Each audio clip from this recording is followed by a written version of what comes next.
Hello and welcome back to another episode of RAIA. We are the Rollers of Fate, and I am Mo, your Dungeon Master.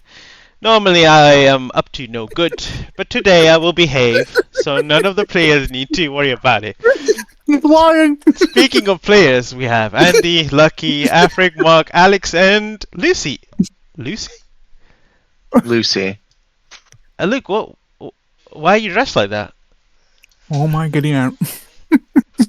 What are you talking about? Wait, What the fuck is that? Why have you got a bonnet on your head and you got a dress? What the fuck is Quite that about? impressive. Look at the wait, screen what is chat. he? So do you want us to? Do you want me to call you Lucy or Luke? Look at the Twitch video. Look at the Twitch video. What is that? What is that about? You're beautiful. Yeah, very This is- pretty. I mean, I know that, but like, why? What do you Chosen mean? one. You're the one that wore it. It's not- Is this what an e-girl is? You should. You of all being people a need to weeb, ask. You should know what one is. Okay, being a weeb, you should know what one is. Do you want me to? That's like do you want to the keep it on, or you gonna take? Nah, just kind of randomly throw it to somebody else while it's during the game. I'll You know, do that. I'll do that. Yeah, that's it could be another Easter egg thing like last time. Oh God. Oh, I'm an egghead. Does that count? Do I get another inspiration? I wish. You, I you, wish. you need to shave first so we can decide if it's in fact shaped like an egg. Yeah, she really scrambled for that. I think Oh. she should get it. Oh god. Oh god. On to the announcements. We stream live on Twitch, which is here, but all our episodes you'll find them on our YouTube channel, Rollers of Fate D&D. This includes the Eye of Observation, Dining Barovia, Candlekeep Mysteries, and the Hearts of War campaign, which is ongoing on Sundays. Want to reach out, rollersoffatednd@gmail.com, or our X channel, which is at Fate D&D. Yeah, that's right. Our games include adult languages and themes that may be intense, so viewer discretion is advised. And special thanks to Tessa Present and Incredible Maps, to Darren Curtis and Tabletop Audio for their epic music. You should see their advertisement on the page. By the way, Alex, I'm going to make one for you as well, and put your one there so people can find you as well. So keep Great. that limited, but unless you don't want me to. So. I do. Yes. Okay, cool. I'll sort that out for the next stream. Yes. I remembered to give African inspiration. Great. And that's it. So now let us journey back into the world of Raya. Music. Dun, dun, dun. Music. Where am I? Aha. There. Recap music. Great. I have recap music now. Previously on Raya, it was Inventions Day. I'm hearing music twice. Turn that one on. Hooray! A day celebrated for the newest of deity Dogo, the Tinkering Master, in the heart of the city of Al-Halan, which it's a bit too loud. In the heart of the city of Al-Halan, which sits as the capital of the island of Om, we get introduced to our three main characters: Raphael, Noctis Goldworm, Artemis, and Gladius. Raphael is one of the siblings of the Goldworm family, who, unlike the rest, does not contribute as much. Instead, he sneaks around exploiting the vast collection of artifacts and magical items and discovers two rings that combine to create a benevolent being that offers him power for adventure. And without hesitation, he accepts and leaves his home, letting his feet and liquor guide him to the destiny and adventure on. He also has a walking suit of armor that carries his things. Artemis is a crafty magician working the streets for some coin to survive. He has a friend named Rook, who is a rebellious artist that likes to stand up for what he believes in: the right, free the primal shards. Rook drags him and Artemis into the problems to help be the lookout. And in this instance, his mark was this large spherical construct that was to be shown at the Inventions Day competition. So they snuck into the crate and began carrying out his work. Finally, we meet the creation of Gladius as his maker Helmund Salter and his son Heinz Salter, gnome tinkerers of the small town of Argon, bring him to life and reach him the wonders of the world, which for gnome tinkerers would be dogo, fixing things, eating a lot of food, more fixing, and from time to time some combat training. Through the weeks leading to Inventions Day, Gladius absorbed the wonderful world of gnomes and soon to discover a far bigger world. The gnomes of Argon were of course competing for the best invention this year, and what better way to show off their work than Gladius. Fate had decided to twist their threads closer to the events the unfolded as the colossal spherical construct, which now had a rebellious graffiti of primordial shards in chain and writing of political slander across it all, began to malfunction and attack the people of the city. This is when the three heroes and a couple of city cards, aka Alex playing as Nettle and Andy playing as Nobby, son of Nobby, fought and stopped the rampant automatus. Saving the council members, they were invited to a party the evening of that day to celebrate the heroic effort. And that is where we left off. Rightio.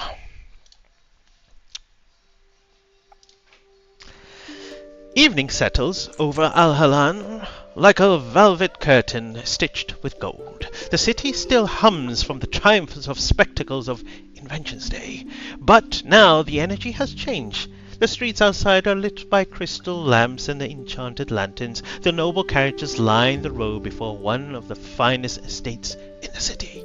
You all find yourself at the home of Councillor Sincere Delianis and her daughter Olealis. From the gate, footmen escort you along a white stone path through a manicured garden where moonbloom flowers open beneath the evening light. Other guests are arriving as well. Silk, jewels, polished shoes, too much perfume, too much self-importance. Laughter drifts from within the mansion, along with the clink of glasses and the soft swell of string played somewhere deeper inside. At the great door, you are all announced. Honored guests for this evening! The heroes of Invention Day have arrived! The room turns. There are perhaps around 15 people gathered in the receiving hall and adjoining dining chamber, all dressed in varying degrees of wealth and importance. Some hide their judgment better than others, some smile politely, some stare openly, and every eye seems to weigh, measure, and catalogue. Before the silence can become uncomfortable, Sincere Delianis glides forward with practiced grace. There you are, she says warmly, as though rescuing you from the room from itself. Come, let me introduce you around. As you begin walking towards the dining room, I want Artemis to give me a perception check, please.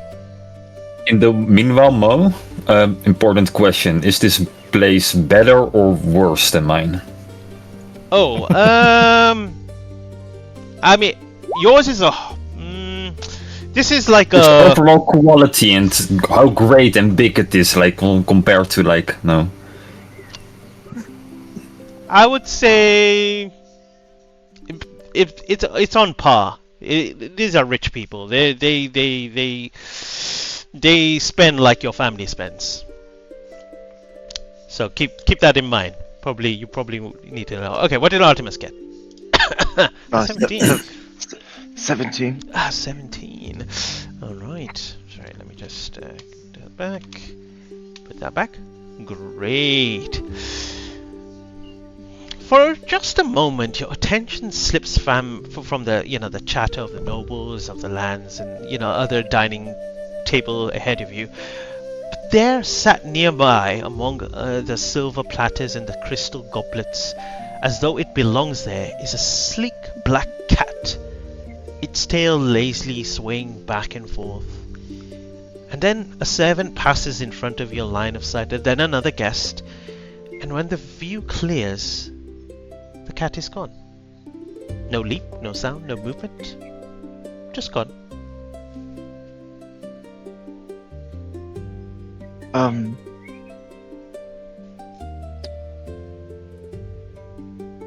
Did I at least did I see what direction the cat went in, or did it seem like it was like a familiar, similar to like how I summoned an Ari? No, unsure. It was there for a moment, just staring at you, its tail kind of flicking, and then afterwards, once you got distracted by people walking past you, it just disappeared.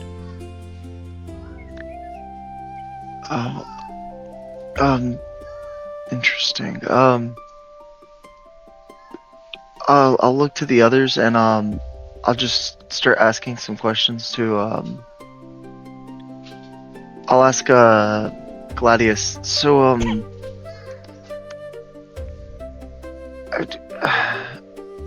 how long have you been like this?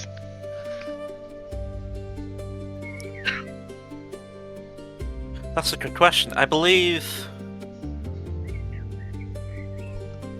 my arm was added 12 weeks ago. That was one of the first body parts to be fully placed on, so I believe I was completed about 12 weeks ago. While I'm talking to him, I'll go ahead and summon an Ari again if I think she's had enough time to deliver the note. And I'll ask her to keep an eye out for the black cat. But then I'll look to Gladius again and say, no, I meant, well, I guess you've been like this since you were made or born or whatever the heck you are. 12 weeks ago. Okay, next question I have, how old are you? Just 12 weeks, I'm assuming? Yes. Interesting. I There's figured a you'd be a little as you asked the question. I don't know. It's the first encounter I've had with something like you. I'm not sure how to react to this. Well, treat me like any other gnome. Speaking of gnomes, you see the Argon gnomes push past you, and it begins swarming the dining spread with the determination of a military unit, only to discover a cruel and obvious flaw in noble design. The table is much too high for them. Gladius! Lift me!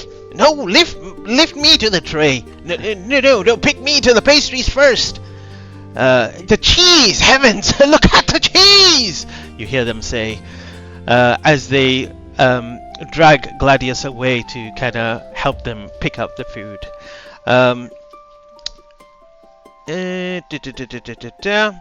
As Gladius, as you begin helping them, you hear a voice bloom nearby. It's rich, wet, and gluttonous.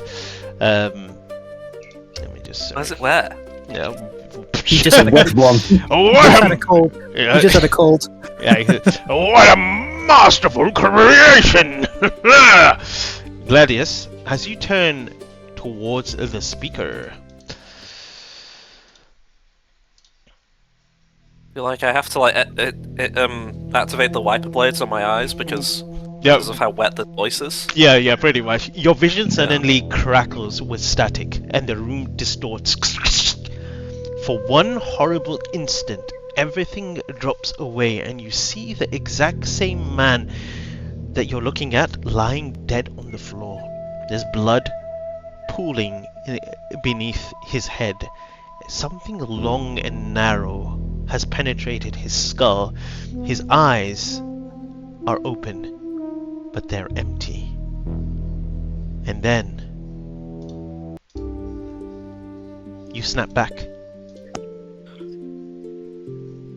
Oof.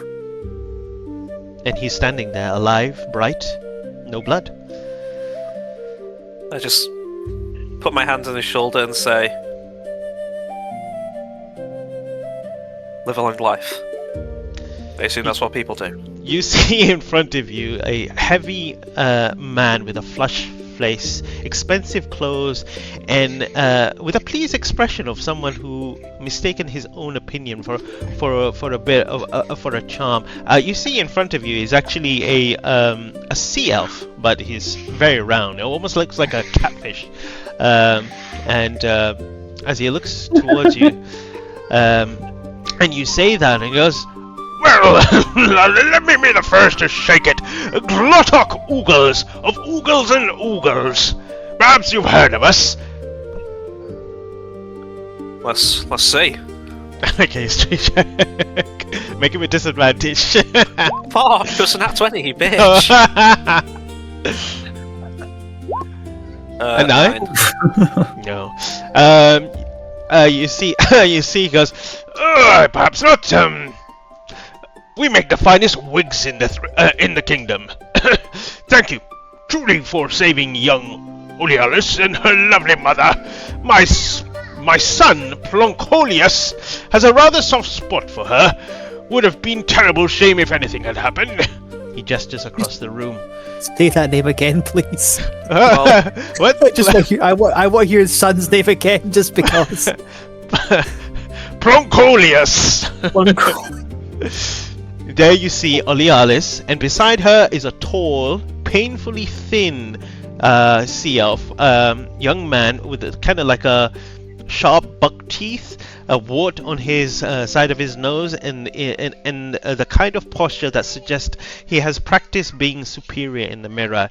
He's leaning far too close, speaking with an over insinuated flourish, and not giving the poor woman even an inch of breathing room. Glottok, meanwhile, is still inspecting you like a profitable idea. So tell me, he says, how do we reproduce you? Well, when one robot and another robot gather some spare parts, they can build another. Sorry, I'm trying to remember that scene from the movie Robots. No. Say that again. My daughter was screaming in my head. When one robot and another robot share spare parts. He says this completely earnestly, though. Like Luke, I don't, but he does. Like Gladius says it very earnestly. Yeah. You see, you He even jokes. and as he laughs, he spits all over you. And then you see the gnomes go, "You don't reproduce it, we do." And you see the gnomes of Argon form up beside Gladius with all their so many of their tiny avenging heroes, some holding batons in their hands, one still with a pastry in his hand, one is trying to look menacing while chewing. Glottok kind of blinks towards them, and the gnomes glare back with the full moral authority of a person who they know exactly how many patents they can weaponize. That is also true. They do have legal rights. Copyright law. As this conversation continues on, across the room, Sensia has already begun guiding Raphael onwards. And here, she says, waiting by the hearth is a sharply dressed gentleman with white and black spotted fur, a beautifully tailored coat, a polished cane, and a fine top hat set between alert ears. A long pipe curls smoke in thoughtful ring beside his muzzle. His posture is impeccable, his smile measured. "This," says Sensia, "is Wofford Barker, owner of Cleans All But Spots." Wofford inclines his head. The name? Wofford Barker. Yeah, write it down, get your notes down. Yeah, I remember everybody giving me shit for like the ketchup, the condiment names last week. Yeah, To be honest, I don't feel like it was deserved. He's a canine man, looks like a Dalmatian, and his company, he's the owner of Cleans All But Spots. Gosh. Well, Have I heard of this person before ever? Like, since no I'm history such a- check. Yes, he's a very famous person who sells detergent cleaning products. The only problem with his cleaning products is if there's any spots, it doesn't clean. So marks Yeah, and smudges and stuff like that, easy done. Spots. Yeah, it's No. I raised my arm up, and you see there's this used to be an oil stain, and there's just a spot there, but like the rest of the oil's gone. Well, in that case, Mr. Barker, I believe I use all of your products for all my striped shirts and all such. Lovely to meet you, and I will extend my hand. He goes, Well, now, I must say it's an honor to meet one of the heroes. What's your name, young man? Oh, I'm Raphael Goldworm. I'm not sure if we ever met before, but I believe I recognize your face. That's all I'm saying. Goldworm? Of course. Then you must be one of Cornelius's brood. Let me see. Yeah, that's true. You do say your name already? Raphael.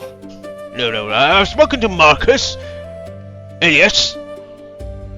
Marcus, of course. And Isabella. Never spoken to you.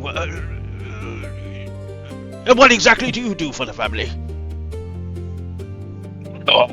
All sorts of things. Like currently, right now, I'm actually more of an adventurer, trying to spread the good name of the Goldworm family, trying to extend our, policies into trying to do more heroism things instead of, just strict business like the rest of my family. I'm kind of a standout guy myself right now, trying to, extend our family into, bigger businesses instead of just strict business.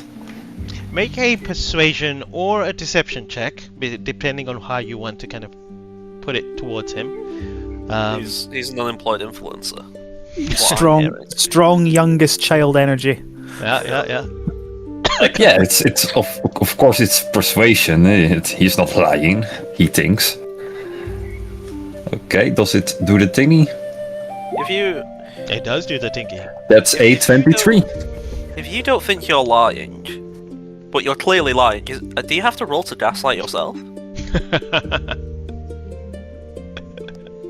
Good question. It is an interesting question. If the person not telling the truth is convinced they are telling the truth, is it still a deception check? Schrodinger's need. Deception roll is lower than your persuasion roll, technically, I would say then. But then you just roll with disadvantage. You see, he goes, Well, that is very interesting indeed. I think I shall write to your father. He will learn to let you know. He will want to know how you're conducting yourself in Al-Halan. It would be great, but no, never mind. It would be amazing if you could. Like, I could, tell you the whole story in much detail. Like, I'm sure you would be interested to learn what exactly happened today, from what I have gathered. But it's all up to you. Yes. Oh, come to this corner. Do you smoke? What do you have? and he pulls out a second pipe, and he gives it to you. And we kind of shift away from this. Meanwhile, Artemis, whether you are lingering near the wall or watching the room or trying very hard to, I guess. Actually, what would you be doing at this point in this place? Where would you be standing? Yeah. Seeing the social interactions between the other two heroes and the other guests of the party, Artemis will try to sneak off to the side and look for that black cat from earlier. Okay. As you're looking around, searching for a cat, you see someone suddenly appearing to your side, and as you turn, you see the long blonde hair, beautiful half elf, woman, Olealis, the young one. She does not hesitate. She takes your hand, and then she says, "Please save me." As she says that under her breath. And before you can properly answer, she is already pulling you through to the side doors and on and out onto a moonlit balcony overlooking the lantern-lit gardens below. Only once you're outside does she glance back towards the hall and points discreetly through the glass. "The lanky one," she says, "the ogre's boy. If I have to listen to one more sentence from him, I may throw myself into the reflecting pool." And a voice immediately answers from behind the door, "Darling Olealis, stepping out from some fresh air. I shall do the same." The handle begins to turn, and Olealis straightens in a panic and steps closer to you. As you see this Plunkolius step through. What are you gonna do? Artemis is gonna. Oh gosh, I really hope this doesn't come back to bite. He'll wave his fingers in the air as the door is shut, and to buy him some time, he'll hold the door with his other hand, at least the door handle, and he'll use minor illusion to make the sounds of mice squeaking. And then once he's made the noise of the mouse squeaking, he'll send a illusory mouse underneath the crack of the door. Okay, I want you to give me a Arcana or Performance check. But if you do Performance, you'll have a bit of advantage. I'm gonna go Arcana. I'm proficient in that. Oh, I'm happy with that. 17. Okay, we're just gonna roll for him. Okay, good stuff. You see, he tries to open the door, and he goes, it's locked. Oh, a rat! A rat! Oh! And you see him kind of running off. There's a rat at the party! A rat! Everyone starts to kind of turn around, but you see he runs off. You see some, guards from outside rush inside to kind of look around what's kind of going on, and there's a little bit of a murmur, but you have pushed the situation away from the balcony itself, and then at last the balcony stills. You can hear the music from the muffled inside now, softened by curtains and distance. In the garden below shimmers beneath moonlight and the hanging lanterns, and for the first time all evening, Olealis seems to be able to breathe. She lets go of your hand and immediately looks embarrassed for a moment. Abruptly, she grabbed it in the first place. "I'm so sorry. And thank you. That was horribly unfair of me." It's fine. Honestly, I really just kind of panicked there for a second. Pleasure to make your acquaintance. I'm Artemis. Artemis, yes, of course. So, did you find anything at the wreckage?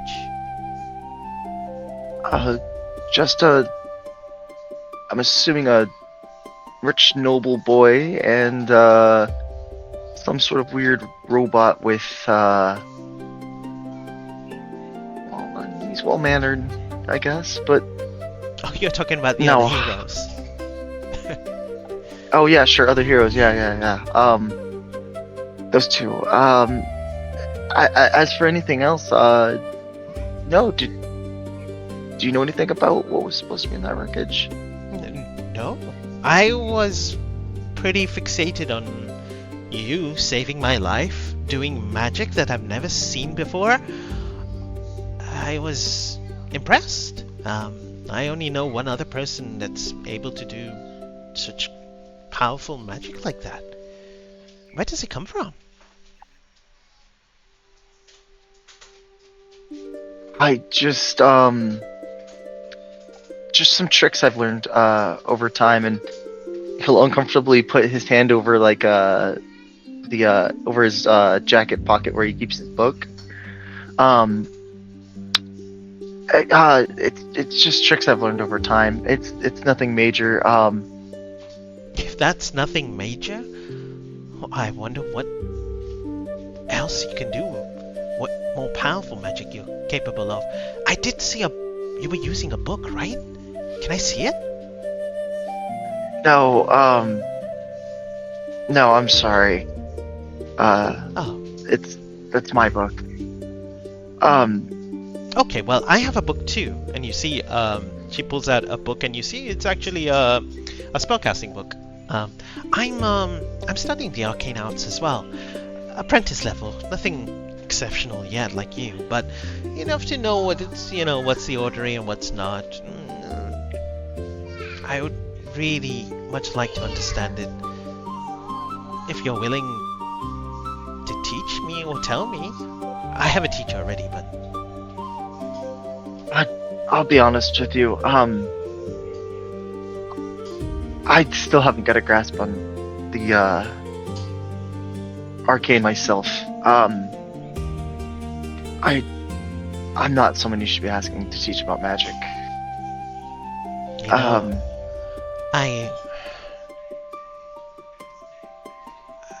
I step inside there and everyone in there seems to want something from me, an introduction, a conversation, a future. My mother was so reluctant for me to even learn about magic. She wants me to prepare myself for a future, to be betrothed. But that's not what I want. I want an adventure. I wanted to help so much to stop, but when I looked at you and you told me to step away, and I saw your magic, I was amazed. And give me an insight check.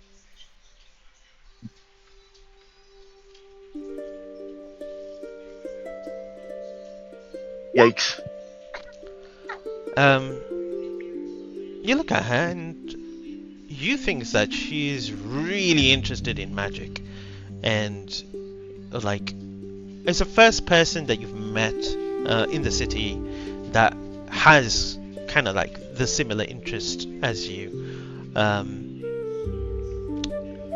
but your conversation continues on, and I don't know if you step away from her, but you can clearly tell from this that she's enjoying your company.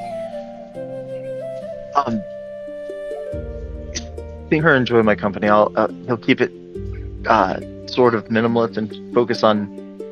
If the conversation is more on magic, he'll keep talking about magic. But do you mention anything about the cat? Actually, yes. Are you in? Does your family own a cat or something? Or several cats, maybe? A cat? No, my mother's allergic to cats. And then, correct me if I'm wrong. Her family is the one that owns this estate that we're in, right? Mm-hmm. Oh, allergic to cats. Good to know. But you've never had problems with cats getting into your estate? No, but we have rat problems now, I guess. There's a rat in here! You hear from inside, screaming inside.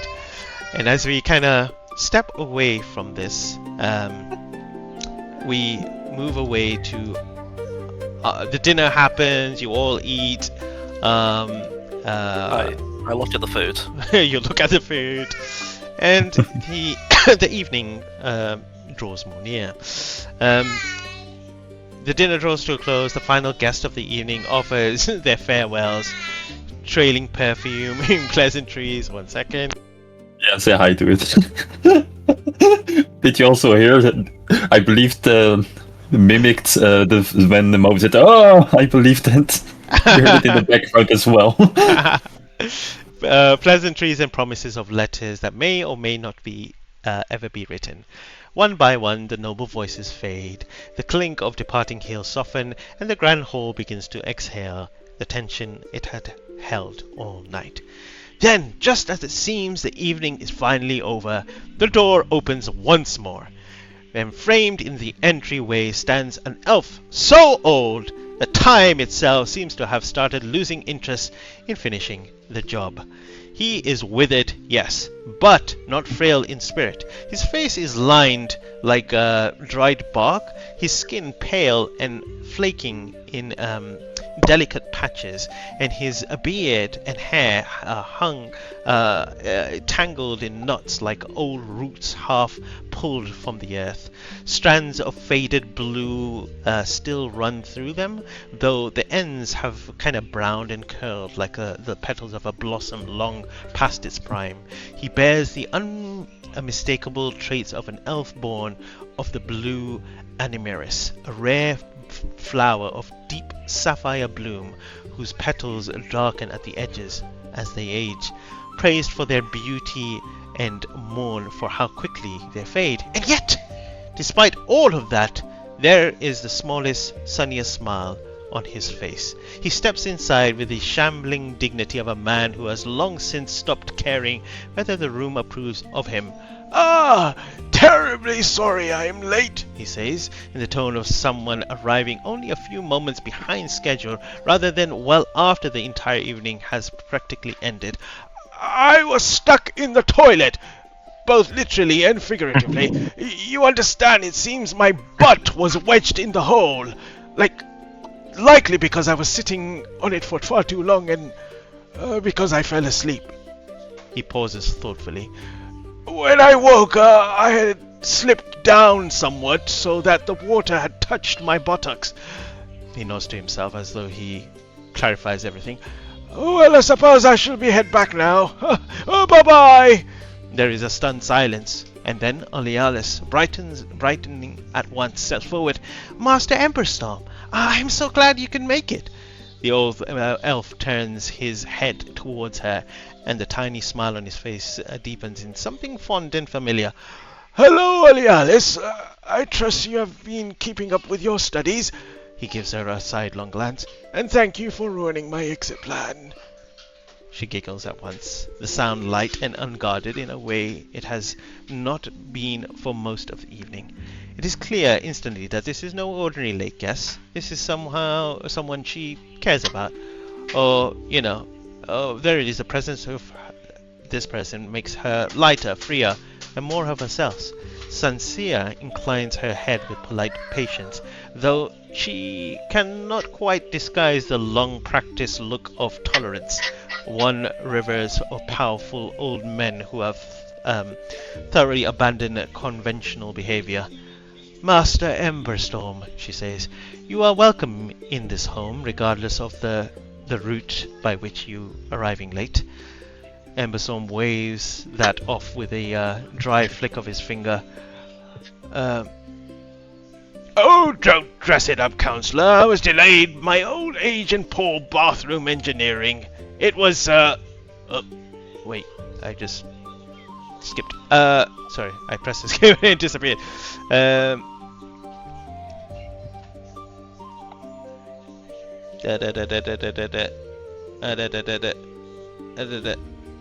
Oh yeah, okay, there we go. I was delayed by old age and poor bathroom engineering. It happens to all great minds if they survive long enough.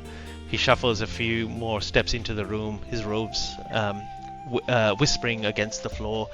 The now of the weight of him becoming clearer. Beneath the odd humor, beneath the withering body and root-tangled beard, the three of you sense power. Ancient power. Not loud, not showy, but settled deep inside of him like banked fire beneath ash. His eye moves over the room, over the three of you.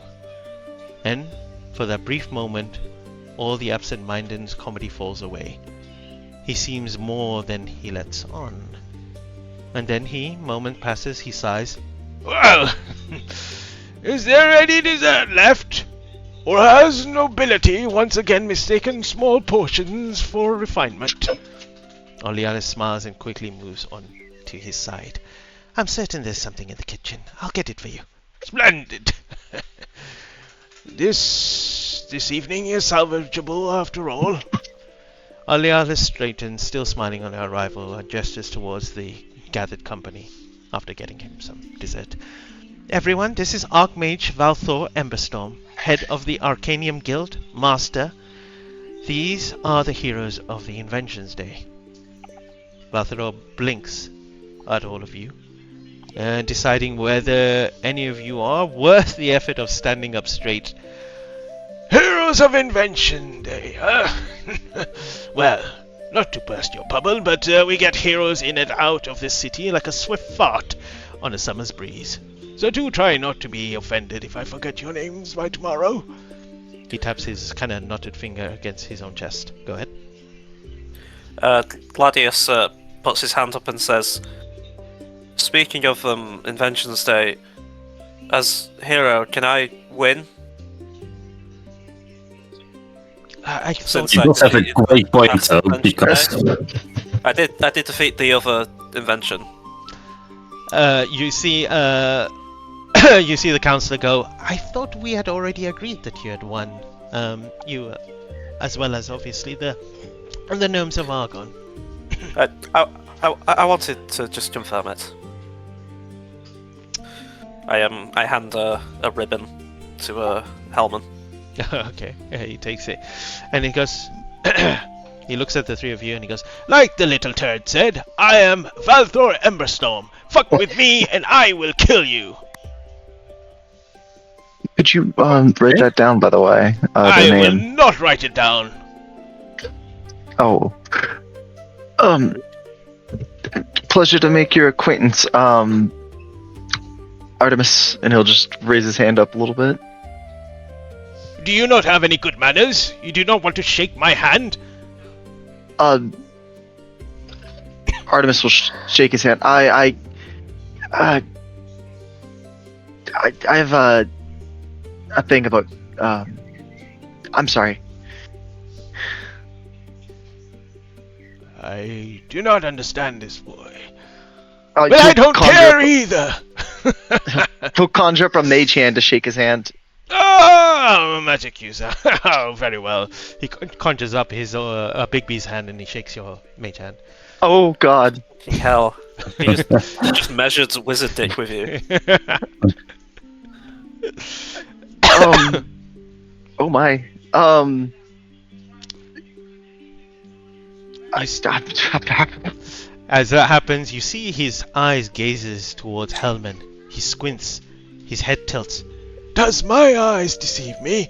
Or is that Hellman Saltaire? Hellman's own face kind of lights up in disbelief, and before anyone else can speak, Valthor breaks out a laugh. Ha ha! You son of a made sure to bitch! pick Hellman up. You see So he's at eye him, level. he marches forward, jerks up his sleeve, and Hellman does the same. The old elf arms in old bone, sinew, and loosened skin, while Hellman's is compact and thick with the dense, stubborn muscle of a lifelong craftsman. They clasp hands, forearms, and thunderous grip like two war heroes reuniting after surviving entirely different genres. It is, frankly, weird. Still alive then? Helm goes. Hellman says, Apparently so. And still building things no sane person should allow? Always. Good civilization depends on it. The two release each other, and Valthor's kind of gaze drifts to you, Gladius. He goes quiet, not for comedy this time, not for effect, but he begins circling you, looking at you. Well now, that is not a toy indeed. No, he isn't. Valthor steps before you, Gladius. Kind of. Do you think? Or merely process? He says to you, Gladius.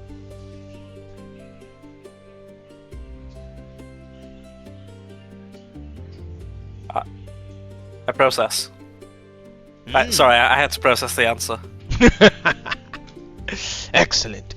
Thinking, that complicates everything. He taps one finger against your kind of chest plate. Not really, but the familiarity of a man checking whether your miracle is structurally sound. There is craftsmanship here, real craftsmanship, Hellman. Not just clever joints and animated forces. There's intention. Tell me you didn't accidentally stitch a soul into a body and bring it into dinner! Accidentally? Lothar lets out a little. Fair enough. To awaken metal is one thing. To awaken personhood is another. Whatever he is, Hellman, you've gone and made something the world won't know how to behave around. Which means the world will probably try to own you, fear you, worship you, or dissect you. Sometimes all four in the same week. He puts his hand on you, Gladius, and then he says, well, that's it. Olealis steps in smoothly before kind of the mood. Master, she says, there is also someone else I would want you to meet. And she takes you to, the master to you, Artemis. Yeah, go ahead. I don't mean to interrupt, just real quick. Did he have some sort of, like, arcane item? Like, does he have, like, a wand, a staff, maybe a book on him? Not that you can see of. He's got this long robe on, but he has this kind of... You've seen Merlin in The Stone and the Sword, right? You know? Mm-hmm. He's a bit like that. Okay. You can't really see if he's got something. The stone in the sword. Oh, sorry, the sword in the stone. Sorry, I had to unmute just to go. Excuse you. That's a fun story, That's a new one. It's the other way around. Brand new one. Pick up that stone. Wait, not the sword. No, the stone. No. Exactly. He kind of starts kind of whirling around you, kind of checking you out. Make a perception check.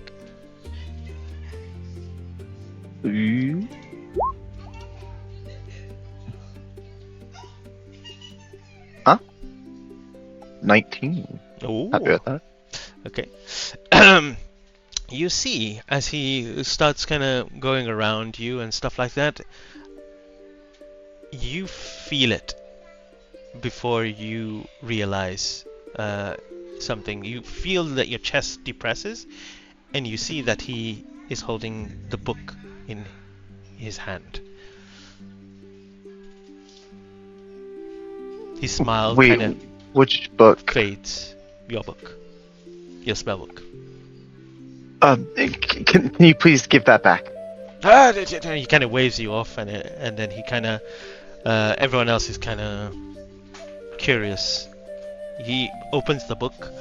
His cloudy eyes kind of sharpen with impossible clarity as he turns one page and another. His lips part slightly, not in confusion, but in recognition and concern. Deep concern. Please give me back that book. He very carefully closes the book and hands it back to you, Artemis. And then... Artemis will, for the first time, just snatch it out of his hands. It's not polite to take something without asking. You see he leans in very close to you, whispering into your ear. And he says, "What you carry is a very old and very dangerous death book. Once belonged to a wizard long past from this world, or at least from the parts of its sensible people still visit. The fact that you can read it makes me jealous." He leans back again, eyes wide and fixed on you, Artemis.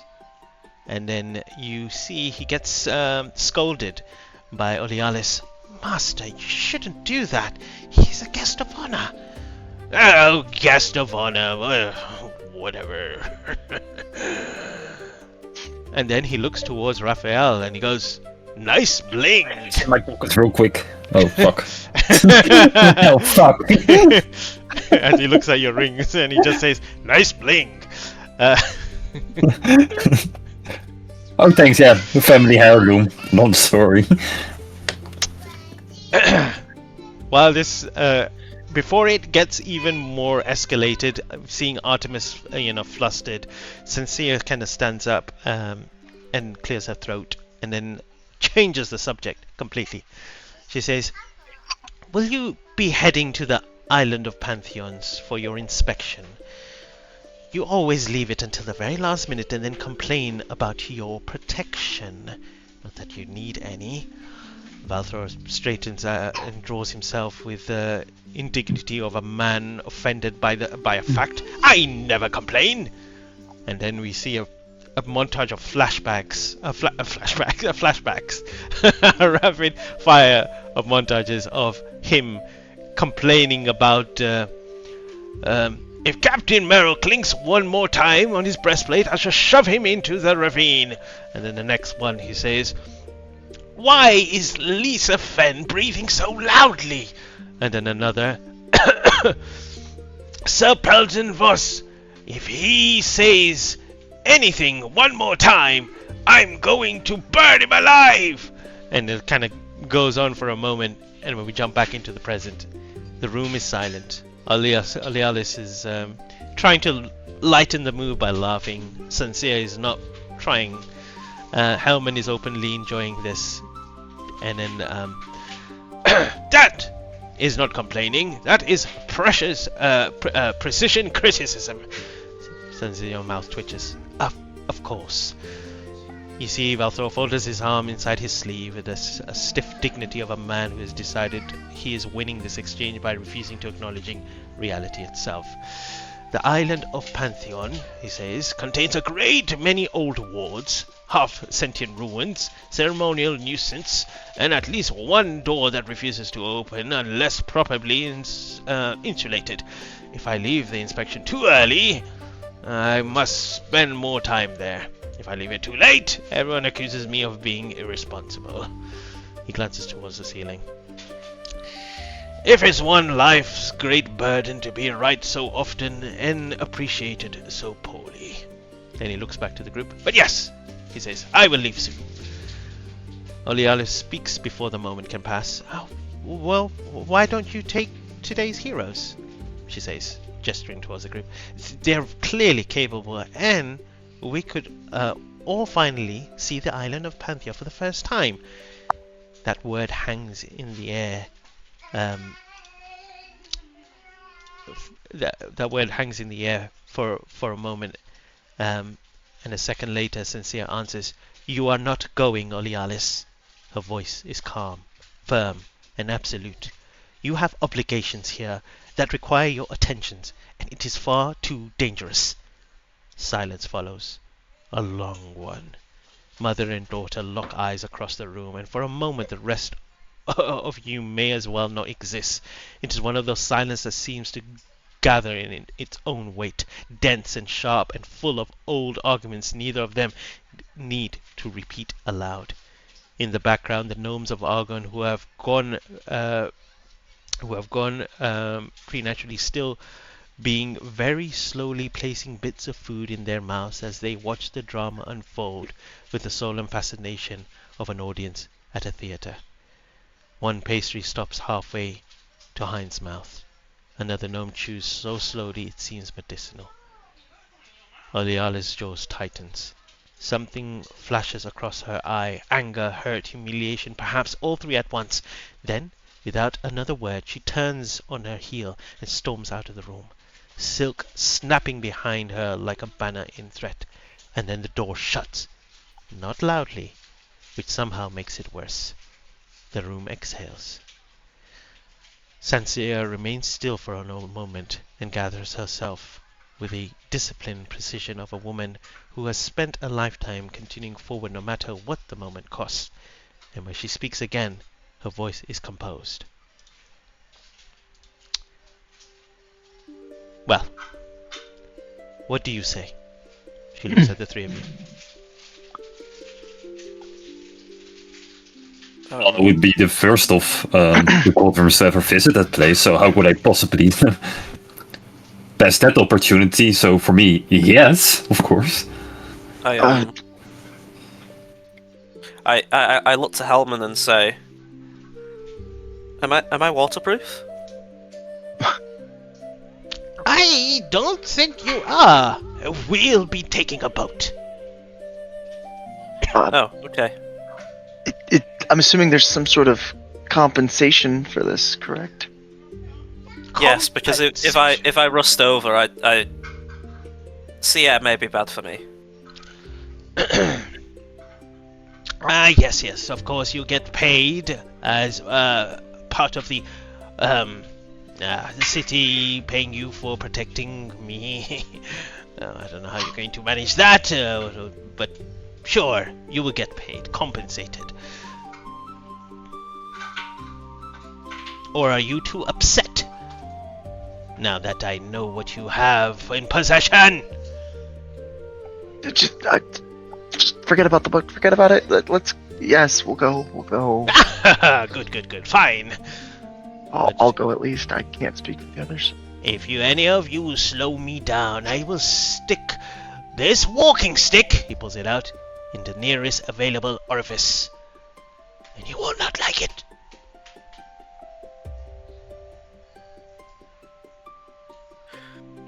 Understood. No need to worry. We will at our best behavior, and I will kind of like bump into like both of them at the same time into their like sides. After you nudge me, I look to you and say, "Is this a bad time to say I have a pencil sharpener attachment?" Yes. And I just kind of it shoots up from my shoulder like a pencil sharpener. Fascinating. Norman needs it for notes, and it then just goes back into my shoulder. I do need it for notes. The evening comes to a close, and you all find yourself being offered to stay at the residence of this place for one night in the guest quarters. Each giving yourself individual rooms. The Archmage obviously takes one for the sake of it, even though he doesn't need one. He could go home, and he stays for the night. But do you all just stay here for the night? If the place is nice, yeah. Otherwise, it was very nice. I think if I know fancier hotel somewhere, then I will go there. But Nah. I think Gladius takes it very literally and says, "Oh, you're staying here tonight?" So he just kind of stays in the one room. Okay. Whatever you, Artemis. If there's a room with no one else in it, then he'll gladly take it. But private. As he gets his own room, he'll take a line of silver thread, and he'll place a line across the doors and the windows. The alarm spell? Yes. Okay, good to know. Alright. We all knew that was the alarm spell, no, you didn't have to say it. Well, I didn't. Thank you for saying it, I didn't. There you go. There you go. Yeah. Servants move quietly through the halls, guiding each of you to your finely furnished rooms. Polished wood, fresh linens, basins of warm water, silver candle holders, enchanted sconces, and glowing with soft amber light. Outside, the mansion settles into a nighttime stillness, though somewhere deep within the house all floorboards creak, pipes hum softly, and the garden whispers under the moonlit wind. And one by one, the house falls asleep. Well, tries to. And let me just go back to that. I'll stick a silver candlestick holder in my backpack if it's worth money. Sure. In one of the guest bedroom, the ambient arcane light. This is after you're fallen asleep. The ambient arcane light floating in a glass constant begins to flicker. Once, twice, then it gutters out completely, plunging the room into darkness. And a moment later, a small gust of wind slips beneath the door, too cold to deliberate, moving not like a drift, but like something invited. It curls through the room, stirring curtains, lifting the edge of the desecrated sleeve, and carrying with it a faint smell of old paper, grave dust, and extinguished candle wax. From the darkness, a single letter floats inwards. No visible hand guides it, no servant stands outside. It drifts slowly across the room and comes to rest upon a table beside a bed. Then something else happened. Beside the letter, the space shivers. Not violently, but subtly, as though the air has remembered a shape it once held. A low hum passes through the room, and the darkness thickens around one point on the table, drawing inward until, like a whisper, like a page turning in an empty library, a book appears. Artemis, you stir awake. Your eyes open in the dark, and for a moment you only see the faint outline of the room, a pale rectangle of a light at the window, the heavy furniture, the dying shadows of a curtain's fold. Then your gaze falls upon the table, a letter, and beside it, a book that was not there before. Is it similar to the grimoire I have now? Make a perception check.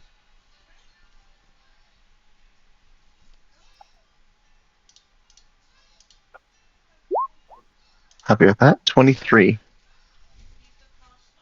It...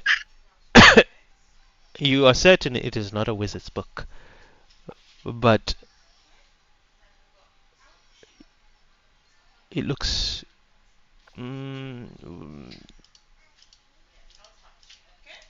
You've seen its kind before. Let's say that. I'll open up the cover to the first page after reading the cover, of course, if it has a title. You go to the book first, and then over the letter. I guess it's more polite to read the letter first. I'll take the letter. Okay. You get the letter, and if you go to handouts, you will see something there for you. 1 second. You open up the letter, and there are only a very few words in there.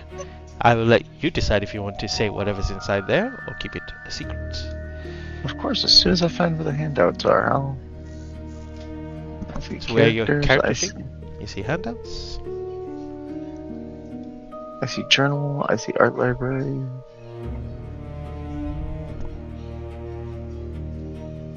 It should be in the journal at the bottom. It should say handouts. Oh, yes. Oh.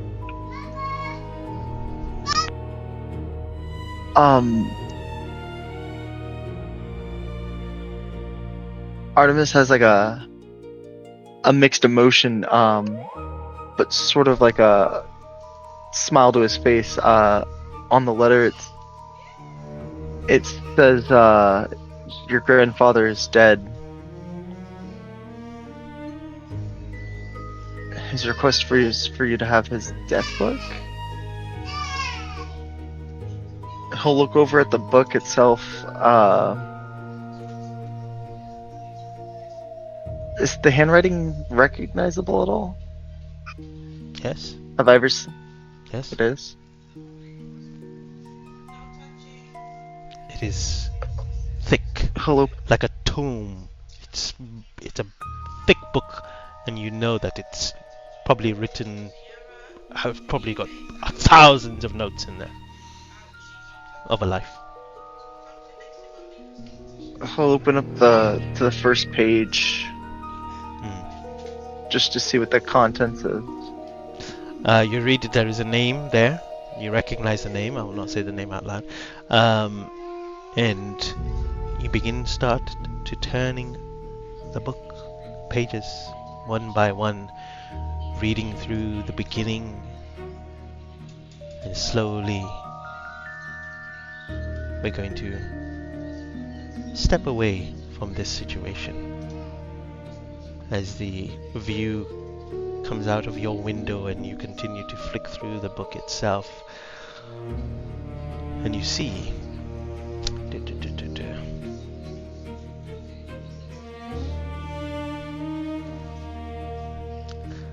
as we move away, the city of Alhalan sleeps beneath its sea of lanterns, still glowing with the afterlight of Inventions Day. But celebration has already begun to give way to consequence, and the threads set in motion tonight are quietly pulling tighter. For now, our heroes have earned a brief pause, a breath before the next turning of fate. And so, before we return to the three of you, each of you will have 1 week of downtime. Decide how you spend your days in Alhalan. What do you pursue? What do you do? Investigate, seek out what trouble you find, or what trouble finds you. Those choices will be discussed the next time we return to your story. And now, we shift.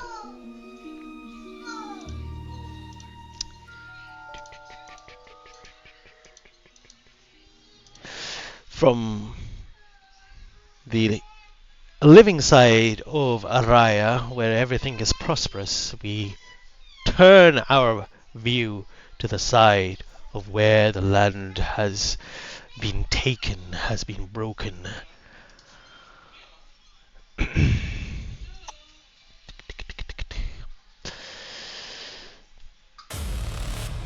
In the rugged highlands of the Forgotten Peaks, where the land rises in craggy defiance against the sky, there lies a kingdom forged in blood and... 1 second.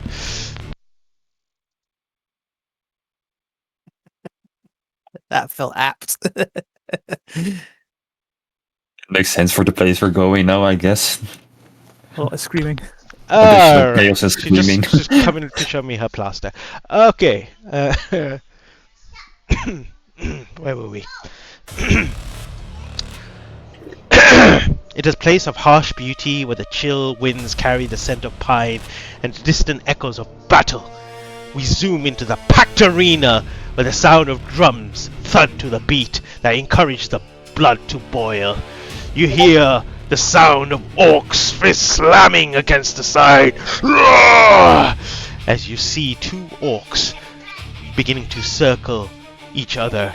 One muscular and strong, while the other a little bit more hunched, but equally as big. His face a little bit more slumped as he looks at this one as they turn to each other, and then they run at each other and both their hands clasp at and they push against each other, testing each other's strength before the one grabs and slams the other one onto the ground. You see him get up, and then the other one starts punching him continuously, while the other one's trying to kind of block. And then a punch gets through. You hear the sound of ribs crushing, and he winces in pain and kind of tumbles back for a moment. The crowd roars in excitement. The other one, seeing that he has the advantage, runs in and tries to go for the same punch again. But this one, he's ready. He grabs the arm, letting the punch through, cracking his ribs a little bit more, but takes the pain, and then uses his other arm and breaks the elbow. The other orc screams in pain. And then the other one, his mouth, puts his head back, and the head crushes the other one's face, and his nose bends inwards. The big one kind of tumbles around for a moment, and then you see the hunch one, disappear from the sight of the big one as he kind of looks for where he is, and then all of a sudden you just see the jaw clench upwards as a fist rises into his chin. The teeth break, and you see his eyes bulge out before he goes flying into the air, and then slams onto the ground. The crowd goes wild, screaming as the one on the floor just goes unconscious. You see standing there holding his side. He looks around, still hunched, still looking around, and raises both of his arms, left one a bit like holding it to the side. This, standing before you all, the winner, is Korok Ironfist, the youngest son of the warlord Gralnok. Just turn this down a little bit. Sorry, the music is switched off. You see the warlord sits on the throne with his two other sons, and then you see the warlord stand, looking at this, disappointed, and leaves. You see Korok, his excitement fades for a moment, and then you see his brothers leaving. Even though the crowd is cheering, the emptiness of his father leaving gets to Korok. And then you see him walk off to the side, kind of lumbering away. And then you see waiting for him is his trusted little friend Gribnik, the Red Tooth, a goblin, who helps him to the side. Oh, what a win! That's like your 8th fight this month, and the quickest one you beat. You hear Korok speak. Korok happy. Warlord not happy. Korok not happy, he says. Gribnik frowns for a moment and then he says, Why do you even need your dad's approval? He's a piece of shit anyway. And then an unexpected fist from Korok punches Gribnik and sends him across the room, crashing into the rubble around. You see him rubbing his face after the punch with an expectation of it happening, and then dismisses the punishment. And then Gribnik says, after he declared that there would be no more raids, the whole city's gone dull. Hey, you know what we should do? We should go on a raid without telling him. So when you come back with the spoils, he would be happy. So we raid Warlord happy? Says Korok. Yes, and we can grab Garnok with us. He probably not heard that news, so he would have to agree to the raid anyway.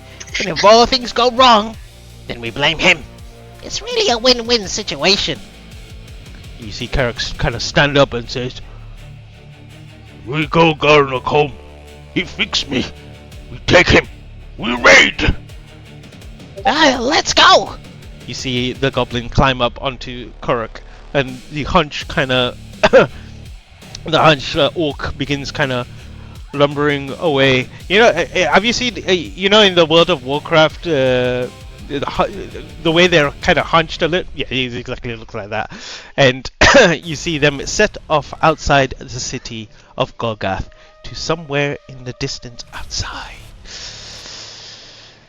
And we change scenes a little bit. I want you to imagine a split screen, as there's going to be two moments happening at the same time in this.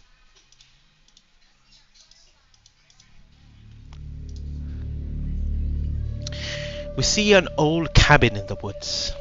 Its structure made from the dead of anything that once lived in the surrounding. The view moves into the cabin, where we see someone inside, hunched, rummaging through tattered papers until her long, spindly hands, as she's kind of going through it, you see she has kind of like knotted hair, a very long nose and a wart. And as she kind of looks away, you can see her hair kind of part, and you see that there is skin over her eyes. A blind person. As she rummages through, she lunges her fingers into the mess until there's excitement in her face as she pulls out a book. She feels it and touches and caresses it before she cradles it. And she turns around and begins leaving this room, holding the sides and entering into the other room. We split to to the second screen, and we see an orc being chased by a female warrior, both wounded but in a long, exhausted tussle trying to kill each other. Until the orc falls off a ledge and slams onto the ground. Wind gets knocked out of him, and as he turns to his back, his eye meets the blue skies above. Then we turn back. You see the long-nosed creature beginning to step through. They see a chair, they sit down, and then they caress the book one more time with their hand before opening it up slowly. And then they lick their hands and start turning the page, excitedly looking through it all. Hands cover it, touching every ink compressed into this written book, moving through it, touching it, feeling every moment, until they get to a point. Then we return back to the second screen, where they see the blue skies turn to a dark shadow before a glint of light can be seen. A woman in a white armor leaps off with a blade ready to plunge into the orc's heart. She falls closer and closer and closer. We go back to the first screen. The crooked hands come to a point. She smiles with excitement, and she uses the nails and digs into the ink before she scrapes it. And as she does,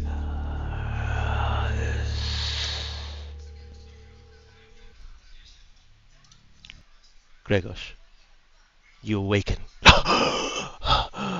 breathing heavily. You're sweating, you're in a cold sweat, and you feel the piercing pain of a wound from a long, long time ago.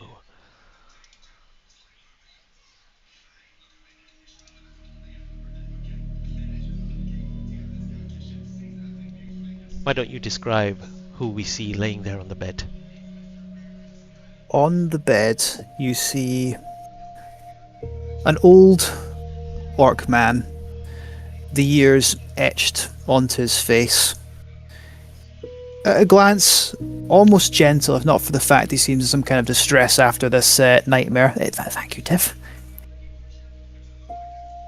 He's about 6'3". That's about 1.9 meters in new money. Big lad, 170 odd kilograms. He can't use his breath. He looks out, sees it's still very early, the sun is just barely rising, but there's no chance that Grigorsh will be sleeping anymore this morning. So he mutters to himself, "Might as well get up then. Don't need much sleep nowadays anyway." And he goes about his usual routine. He gets himself dressed, prepares some breakfast, a light breakfast as orcs go, but quite a fair bit for compared to most other species. And he goes about his morning. He has a very much closer to white salt and pepper beard, along with bald head, hair that runs around the side of his head. He looks over at what looks like a staff in the corner. The top part of it, top quarter of it, wrapped in leather. And he just goes about his day. He gathers some herbs from the small herb garden, medicinal herbs, brings them in, prepares various tinctures, poultices, things that can be applied to wounds in a mundane manner. Nothing magical about it at all, really. He wonders if there'll be anyone coming by today. He'll wait until noon. If no one does, he'll head out again, like he's been doing for the last half a year. As you go about your business, make a perception check as well. Righto, boss.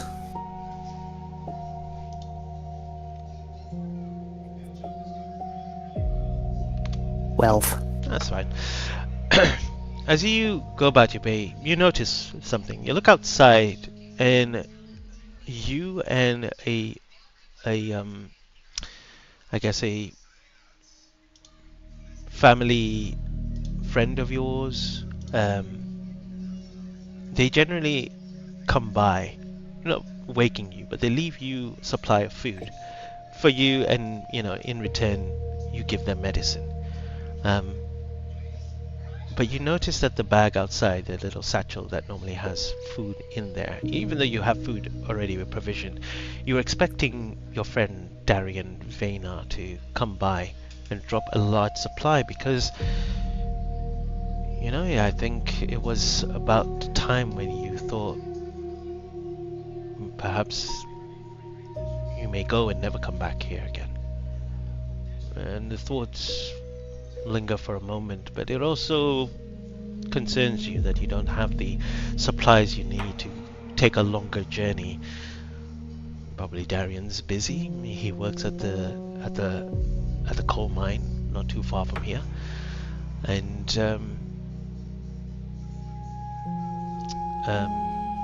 yeah, you're unsure. And then you begin to hear kind of footsteps before the door smashes open, and you see Kuruk and Gribnik coming into the cabin. Not welcomed in. They do this a lot. They just step inside and they go, Ah! Garnok! I'm wounded! Help me! Korok, leaving yourself wide open to a counterattack, it looks like. You should see other guy. He tusker broken. He smiles at that. A sincere smile nods. I can believe it, my boy. Sit your sorry arse down. Let's have a look at you. and you see he kind of lifts up his lumbering arm, and then you see Gribnik step in. Oh, Krakos, good to see you. How you been? And you, Gribnik, and you. I like the new shiner, by the way. He points to the eye. Clearly he's been punched. Oh, just another present from Karak. The usual. Karak, how many times have I told you? How is a warrior defined? Have you forgotten already? Well, don't bother your thinking. A warrior is defined by their opponents, by their enemies. What do you have to gain from punching Gribnik? Gribnik insulted father. Korok. Gribnik not allowed. Korok angry. Korok punch. Gribnik kind of shies away from that and kind of scurries off. He starts kind of looking through your stuff, like he normally does anyway. Gribnik, you want something you can... anything. Yes. If you want something, you could ask. Sure. Oh, speaking of asking, well, I'm not asking, more like duty. Well, Korok and I have been tasked to go to another raid, and you have to come with. Do I now? Yes. Would Grigorsh know about this law that had been passed? I will Would say you heard of it? make a history check, but with disadvantage. Sure, imagine Because words you- probably not gotten here. Yeah, so very because fast. you are so far away, and people don't. He comes to you, but generally not a lot of people come from the Orcish Kingdom. Oh shit! Look at that. What did he get? It's not coming through. What did he get? Why is it not going through? Tell me what you got. Well, on D&D Beyond, I don't know why it's not coming through. I rolled a natural 20 on the first one, and a 17 with the modifier added on the second one. But I don't know why it's not coming through though. I did right click it and it'll go right do it at disadvantage rather than rolling it twice. I wonder if that's why. I don't know how to share that with you though. I'm sorry. Would you prefer I roll what again? was the lowest roll? A 17. 17? I'd say you've kind of recently, very, very recently heard from some. You don't know if it's real or not, but you've heard that there's some sort of truce between the kingdom of Gorgath and the kingdom of Kitar. Something's going on in the back. You're unsure, but the raids apparently have stopped. But you see these two have come and he's gonna play with this. He's gonna go. He leans back.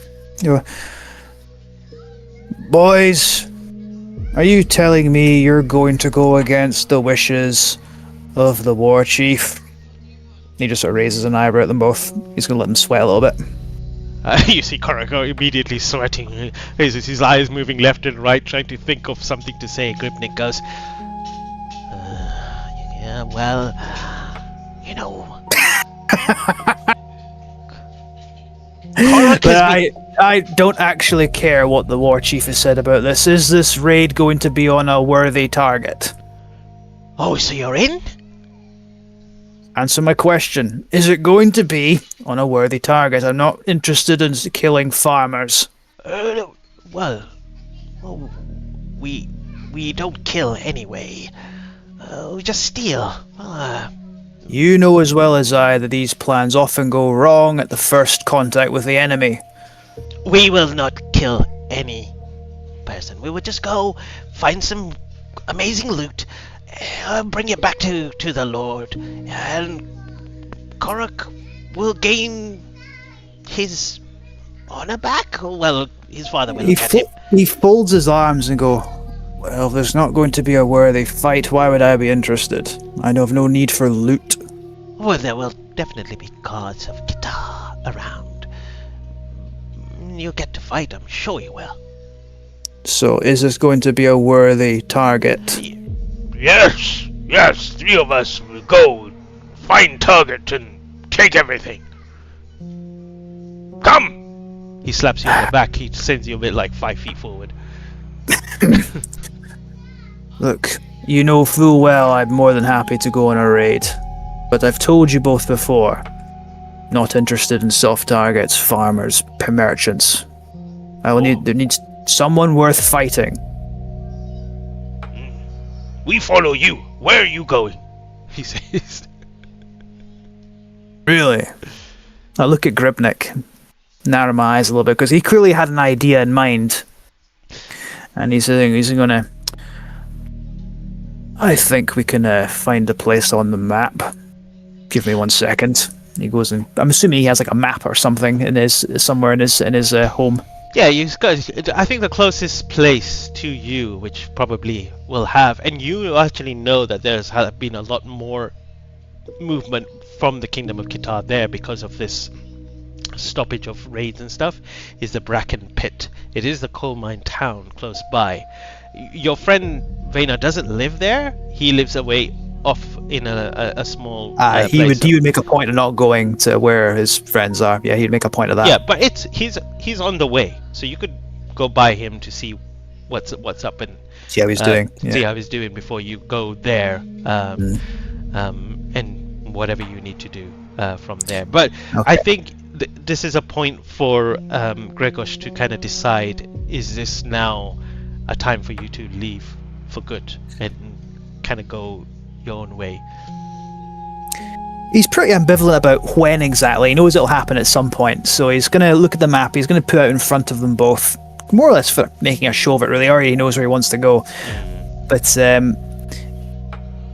would Gribnik? Because I don't, from how you're playing Korok, I doubt he'd notice that there's this mining place that is closer than the one he's thinking of going to himself. When he points the one that's probably further away. As you point there, Gribnik grabs your finger and kind of points you to the one that is closer to the Bracken Pit. And he goes, that one, so we can get home quick too. No, this one. Well, it's on the way. We can go to this one and then go to the other one. Oh, we can certainly stop by that first one, but we're going to be hitting this one. All right. It's not a debate. Korok goes, yes, we take everything. The more the better. Agreed. Besides, I believe that there'll be worthier foes at this further away one.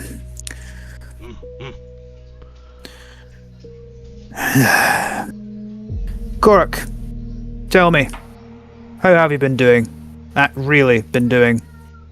Not just the 8 points of the injuries, not just this. How are you been doing? You see him he frowns a little bit. Korok sad. Korok not worthy for father. Brother, look at me sad. Everyone's sad. People like me, but I'm sad. And what's making you sad? I don't know. You feel sad but don't know why. Well, Are you sad? there's a. You think even Korak would notice that Gregorsh is covering the pained look in his face, and he glances outside where the two of them will have passed by the grave that's been there for half a year. Some days are better than others. Korok sees you. You are no friend. But I respect you. I respect you too, boy. I do. But Like you, if you Garnock. want- He says, like you, Garnock. Empty. I empty. It's probably the deepest thing he's ever said to you. probably, yeah. Is it? Korak, how do I make you understand? I don't think I can. He mutters to himself, like, I don't think I can make you understand that. You know, you can call me Grigorsh. I prefer that. Father calls you Garnock. You are Garnock. He kind of looks the ground, sort of scrunches his eyes. Yes, that is my earned name. I don't wish to speak ill of your father, but You see, he clenches his fist. settle down, boy. You're in my home, my castle, my rules. And if I wish to speak ill of my war chief, I can. You know full well I do not like the name he foisted upon me. And that's not me insulting you, or your father. It's me expressing what I think. If he's not happy about it, he can come and tell me himself. You see Grimnick assessing the situation and sees Korak probably going to do an impulsive situation of you saying what you just said. Grimnick steps in and goes, you know, Gregorsh is right. Your father is sometimes quite rash. And then you see a fist flying towards Grimnick, sending Could him I- across the room. Could I try and like sort of catch the arm or something with my own arm, because he's like, I'm not having you fighting. Basically, it's like, I don't want you fighting in my house. Okay, make an athletics check. And Here we go. He will make one too. Oh, it just fell on a natural 20, then it rolled onto an 8, a 14. Well, with his modifiers, he has a lot more. You try to hold on to too slow. his. I'm too slow. I mean, he's a young man. He's far too fast. For Yeah, me. it's too fast. And his fist goes flying, causing Gripnik to go flying across the room. He Okay, probably as he does that. Sorry, carry on. Sorry, Gripnik kind of looks up, holding his face, but looks towards you, and then kind of, in a way, giving you that, you know, like, don't enrage him in that way. I'll take the punishment for it. You know, one of those Right. guys. However, Grigorsh will say, Ark! And he sort of like pushes him in his shoulder, turn it to face him. And he points him, my house, my rules. And I've told you, no violence in my house. We heal, we do not hurt. Make an Or have you intimidation forgotten check. that? Make an intimidation check. Okay. Trying to leverage some dad energy here. Apparently Korik's not having it. It's a natural one. Look, add that to the pile, please. It's not great. He, you think he heard you?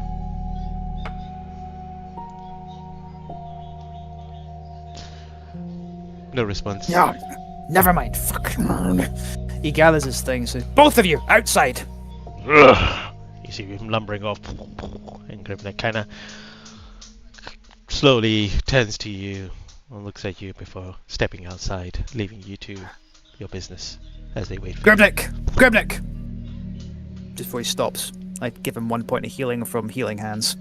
Oh, okay. Yeah, he takes it. Doesn't Let me thank get my you. things together. But he just Go. Outside.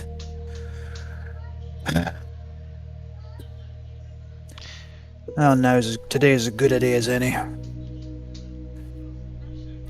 He gathers up his things, some supplies, his healer's kit, gets his weapons. He picks up a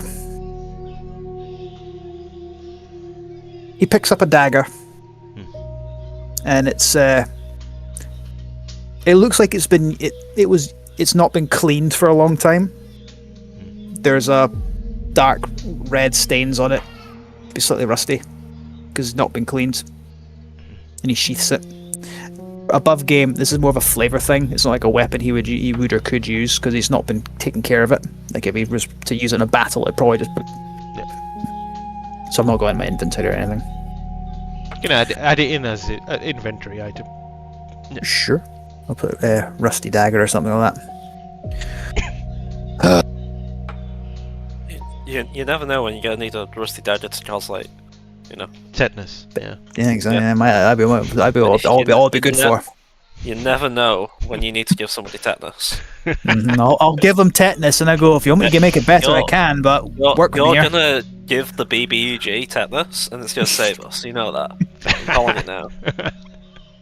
He goes outside, and I'm assuming that it's sort of at the edge of the area of the property. The two of them are waiting. He's gonna make him wait a little bit longer, and he goes to a grave in the garden, and holding on to his this staff with the top of it wrapped around leather, he kneels before it.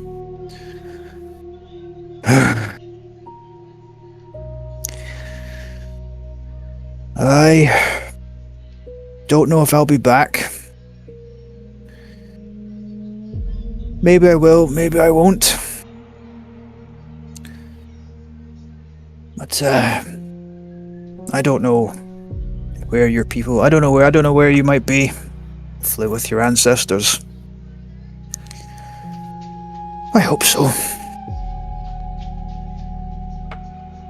If I don't come back, goodbye for now. Kisses his hand, places his hand on the soil. Pushes himself up with the staff. See what these idiots are doing. And he walks over towards where Korok and Gribnik are. He goes, "Right, boys, follow me. Let's see if we can't find something worth dying for."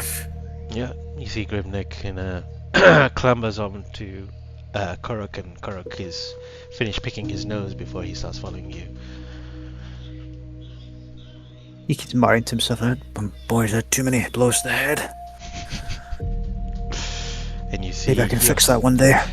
you see yourself, Korok and Grimnick, heading towards your friend's house, Darian Rayner's house first, before moving on to the Bracken Pit for your first raid. We will stop here with you and go on a quick break, and then when we come back, we'll introduce the next character. So don't go anywhere. We'll be back soon. See you in a bit.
Hello and welcome back. All right. Oh, I see Luke's still racking the bonnet on your head. And No, maybe it's somebody else. It looks good. Looks Beautiful. good. I know. I haven't decided to change it. Anyway, let's move on. It's time for some changing of musics as we change a little bit of the scenery. Right. We move now to the forest to the south. A dead place. Wait, let's do that properly again. That sounded too nice. Oh dear. The trees here have stood petrified for many years, their trunks stiff and grey as bone, their roots clawing deep into the earth in search of water that no longer comes, and the ground is split and broken and cracked into jagged plates like the world itself has dried out and shifted wrong beneath the sun. It is a harsh, wretched place, one that looks as though life abandoned it long ago and never once looked back. But as we travel deeper into the woods, something changes. There, tucked into a small opening amongst the dead timber, is a hidden little haven, a garden. Not lush, not blooming, not truly alive in any way a garden ought to be, but a home nonetheless. A place claimed by stubborn hands and stubborn hearts. And even here where nothing grows, something endures. At the center of the clearing rises one enormous trunk, thicker than a tower, ancient and pale with age. And at its base sits a small mud hut, lovingly patched and maintained. Winding around the trunk itself are tiny little steps carved and fixed in careful spirals, and branching outwards into bridges supported by braided vines. These bridges stretch from limb to limb, high above the ground, and from the dangle tiny homes like ornaments on strings, swaying gently in the breeze.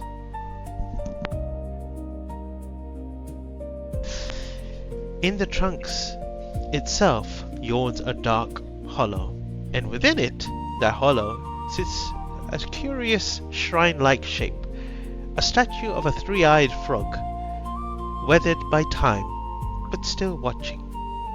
Higher still, among the canopy, a tiny zipline crisscross from branch to branch, clever little roots for those nimble enough to use them. And at the very top of the trunk, where the great tree branches the widest, rests a tiny home with a little hanging porch, quiet and still against the pale light fluttering through the dead leaves. And then, wham! The door slams open and a dozen or so fluttering fairies burst out at once in a wild flurry of wings. Elbows, noise, and barely controlled chaos. They push past one another in a tangle of baskets, scarves, and a morning energy. Marching out after them, it comes an older fairy woman, hair tied in a severe bun, a broom clutched like a weapon in one hand. Griff, you better not touch anything out there. Tato, don't you eat anything out there. Your wings can't keep up with your weight. And Benny, how do you wake up with mud on your face already? You see three of the fairies turn mid-flight, baskets in hide, then dart off into the dead woods beyond. We move inwards into the dining space of the strange and bustling household, and inside is a double-decker table arrangement, one level suspended above the other, with little seats rigged at different heights to make room for the family's many shapes, sizes, and habits. Two long tables runs the space, already scattered with bowls, cups, spoons, crumbs, and signs of lived-in chaos. Near one side, two slightly younger fairies in makeshift bark armor and an acorn helmet are dueling with a wooden sword. Ouch! Shouts one of them as she takes a hit on the elbow. The other bursts into laughter. An older fairy strolls past at this scene, sipping from a steaming mug, entirely unbothered. Well, that's not fair, Marla, is it now? Emmy, why don't you hit her back? Emmy's eyes light up at once, and with a delight little grunt, she swings hard and catches Maria right on the elbow. Ow! The older fairy nods approvingly and takes another drink. Ah! Balance restored. Standing beside him, in a much smaller fairy, is a nearly identical outfit, also holding a mug and copying his posture exactly. The older fairy glances down. Noctis, you better not let your ma catch you drinking that. We move past into the room, into the back, warmer and gentler. There, a very old grandmotherly fairy has just finished knitting a trio of tiny sweaters, and with great care she slips them on to the three eager little girls.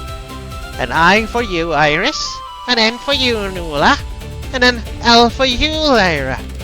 The three girls look down at their letters, then at each other, and with a matching squeal of delight take to the air, circling their grandmother as she laughs with pure joy. Opposite this heartwarming little moment, on a bed near the window, sits a fairy who looks even older still.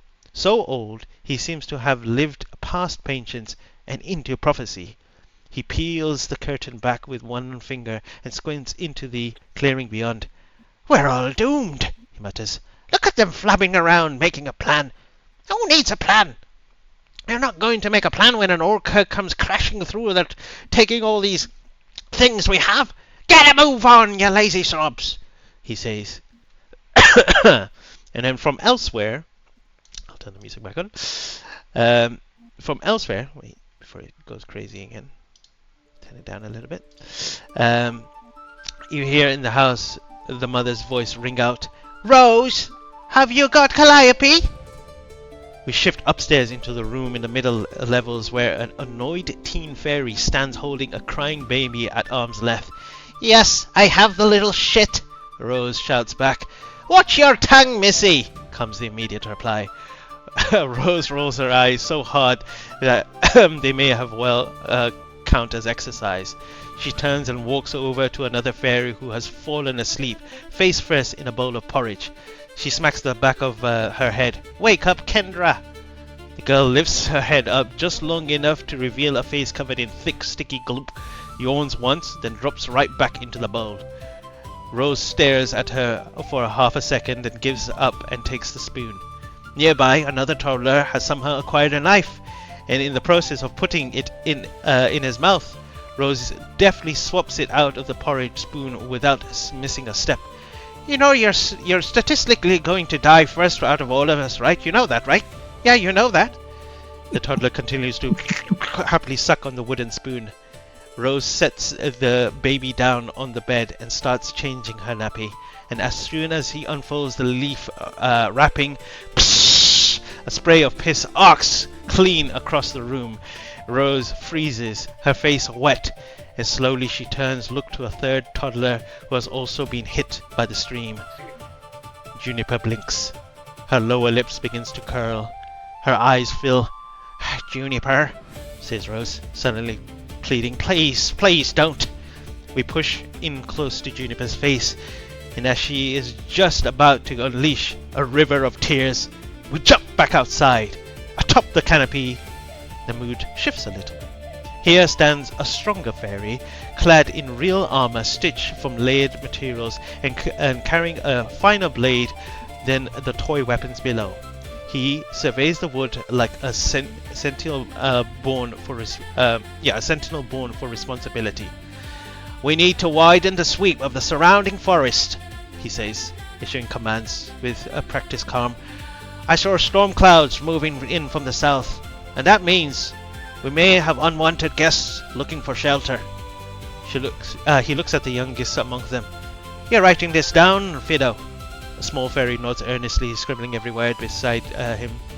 His brother speaks up. I am Quill, he says, more of the benefit in the room than anyone else, and continues. Should we also check the traps that we set last week? See if any of them gone off accidentally? You see Quill look up. You're absolutely correct. We should split up and cover more ground. Two other fairies slightly younger than Quill say in perfect horrified unison, Split up!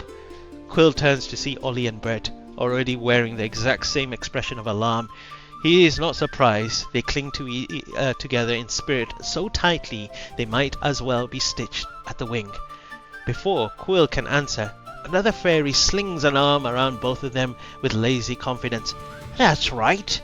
You and me, Bert, will take the scenic route. Go see that lovely meadow beyond our blooming home. If you're not up for it, he turns with a smirk, I suppose I'll take Ollie instead. Unless he's going to chicken out. Ollie recoils immediately. No, thanks. Bert and I are not going anywhere with you. Because we all know if anything goes wrong, you'll blame us, one of us, to Mar, and somehow you'll still get away with it. Quill cuts in before the argument can properly begin. Divin, leave Ollie and Bert alone. They can check the east. You and I will go west where I can keep an eye on you. Divin slumps at once, bored by accountability. Fido raises his hand. Should I go to the north then? Quill turns to him, gentler now. Not today. You're still too young, and you've got plenty left to learn. Fido's face drops, but only for a moment, because Quill places his hand on his shoulder. Why don't you go fetch Juva? She always takes the north, and should have been here for the briefing. And then go and see if Ma needs any help. Fido brightens instantly. He nods, then zips away while the others scatter to the assignment routes. He flies back into the house and up the winding stairs past a larger room, and then higher still to another set of steps that lead to an uppermost part of the home. And at the very top is a small door leading to the highest room. Fido lands before it and knocks. Juva, are you up? And here. Well, Averick, why don't you tell us who we see, what you're doing, and all the other feelings in between. You'll kind of see Yuva or Uvalia, but all of her family call her Yuva. She's a bit startled by the knock on the door as she's been frantically looking through her pack, adding things in, and trying to be as unnoticeable as possible in this huge big family. She is a very serious looking person, if you were to describe her just by looking at her kind of one glance. She's got golden eyes and kind of brown coppery hair, just in a simple long braid. Like the rest of her family and the rest of her village, she wears kind of browns, dark greens, black, anything to kind of blend in with the surroundings. She's got some light armor, and she very much resembles the forest in which she comes from. Most of her skin you'll see is covered except for just her face and just the tips of her fingers. She's got kind of like flowy trousers with billions of pockets in them, kind of ready to take anything out if one of her siblings needs something, a spoon, a tissue, something jingly and shiny to distract them. She's got very kind of ethereal features, long pointed ears, very pale skin, which is in contrast to her very dark attire. She's kind of going through her pack at the moment, and she's putting a little hand drum on her hip. She's got a dagger in her belt, and a couple of other things clanging in this, which she very quickly closes, and she says, "Yes, Fido? What do you need?" Oh God. Quill sent, and he was wondering if you're going to scout the north. Yeah. I was just about to go do that. I'll be heading away shortly. No, all right. I'm going to Ma. Okay, bye now. Thanks, Fido. Dare trouble. I will. And you hear him fluttering down the steps. What do you do? Knowing that everyone kind of knows where I'm going anyway, I'll finish packing up my bag, make sure I have a couple of different things that I need, get myself ready, make sure I've got my drum packed away, and I'll put on a dark cloak to make sure no one sees me as much. And I'll hop out the window. And you hop out the window. You immediately see someone using the kind of like conveyor system that has been set up at the top, and you see that there is this kind of a pulley or a platform that comes and lands in front of your home, and stepping on to the platform, hobbling on with only one foot with crutches in his other hand, is Thorn, the tiny dryad-looking spirit, who is is Splint, who is a Thorn. Splint is his name, Thorn is his race, and he moves with his crutches. He still have his shield, a bow, short sword, and as you kind of open the window, you know he's here for Emmy and Marla's training, kind of teaching them the works and what needs to be done, and training them to be as, you know, scouts like you and Quill and the others, as they are also growing up. And as you kind of give me a stealth check. I don't know if you want to be seen or unseen. It's up to you. I don't mind Splint seeing me. It's just the rest of my family. Okay. I'm okay to leave. Well, he spots you immediately as he looks up, and gives you that knowing look. I just do a little. Alright, and you see him kind of going inside the home. And then you go flying out. As you are flying out, you look down at this homestead, your home, as well as the area, as well. What did I name this place? Deer Rest, yes. And you see there, sweeping kind of the floor, is Petty. He seems to be in deep sadness and just sweeping away, cleaning the front of his kind of porch alone.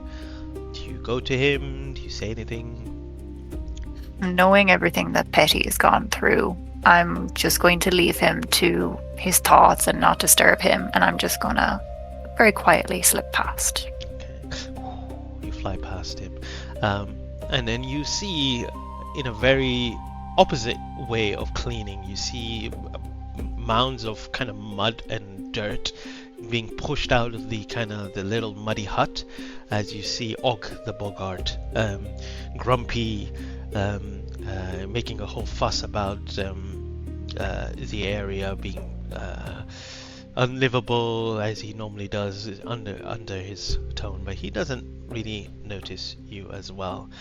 And finally, the ever-watching Mr. Flog, the frog, who sits there, and as you fly by, he doesn't move, he doesn't say anything, he just sits there. I give him a nod anyway, just in case. Make a perception check with disadvantage. God, I really love. You've done this. You've done this. Oh, I've done. Okay, I'm just gonna roll it twice. I can't do this thing. A 15. Okay, just kept rolling it. It rolled it 3 times. Please just take the first 2. Okay, a 15. You are unsure. Wait, this is one of his eyes just move? Nah, it couldn't be. Could it? You're unsure. You're not sure. He's so still. Is he even alive? I'm in a rush. I don't got time. You got time. Whoosh! You fly away to the north. And yeah, you're flying through the canopy, passing through. You know that there is no kind of danger around. No one really comes deep into this forest where your home is hidden. But as a precaution, you and your family scout around, making sure that there's nobody around. A couple of traps, but you do your due diligence and you check whatever you need to.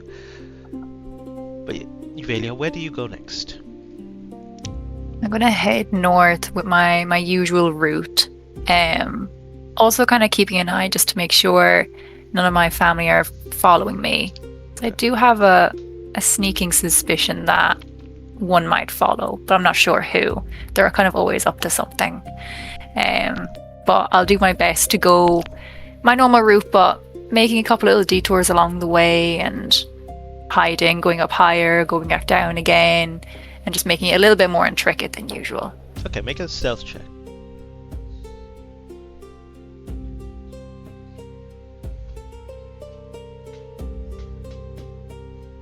Well, I think you're confident enough to know that you're probably not being followed. And you continue moving. Where does it that you eventually end up? I would kind of go towards very close to the outskirts of this forest, or kind of forest area, but not just past the tree line, just before it, and kind of take my whistle out and just do a little tune of doo-doo-doo, doo-doo, and see if I get a response back. You wait for a moment. No response. Okay. But I'm gonna have a little. That's a little strange. You look around, you look at the time of the day it is as well. But you wait for a moment. Carry on. Sorry, you were gonna say something. I'm gonna wait a little bit, but if it goes past 20 minutes, then I'm gonna start getting a little bit worried. You hear like a branch break behind you, and as you turn around, make a perception check.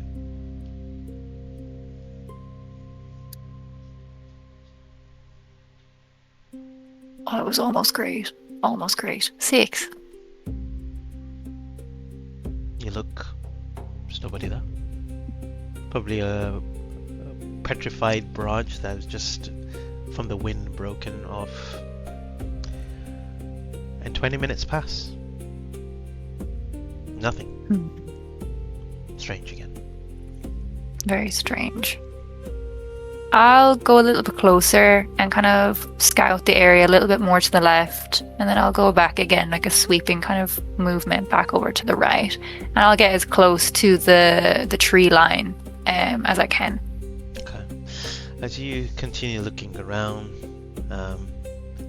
you don't see anything unordinary around. I guess the only ominous thing that you see is far south in the distance, over the kind of the brambling forest that you live in. Beyond that, to the south, you can see and almost sense that the storm, the one roaring storm that travels around RAIA itself, is moving closer to you. And you're unsure, but you have this feeling, and you always, with your gut, you're always like, something's up, something's wrong. You're not sure what it is. Perhaps as this storm come in, it's going to be good because it's going to rain, but bad because it brings very bad wind and weather and storm and destruction in its wake. The rain doesn't excite me anymore. So now I only think of it as a bad thing, the storm. There's no comfort from it. Can I tell how far away the storm is before it hits? Probably, I don't know, 6 hours? Okay.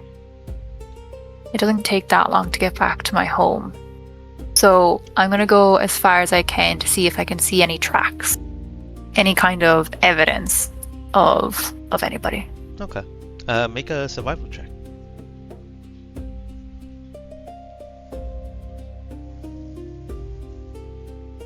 11.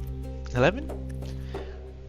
You do see It tracks. looked like I wanted to do 17 and then it flopped. You do see tracks, but you know that they are old. Mhm. You don't see any tracks coming in.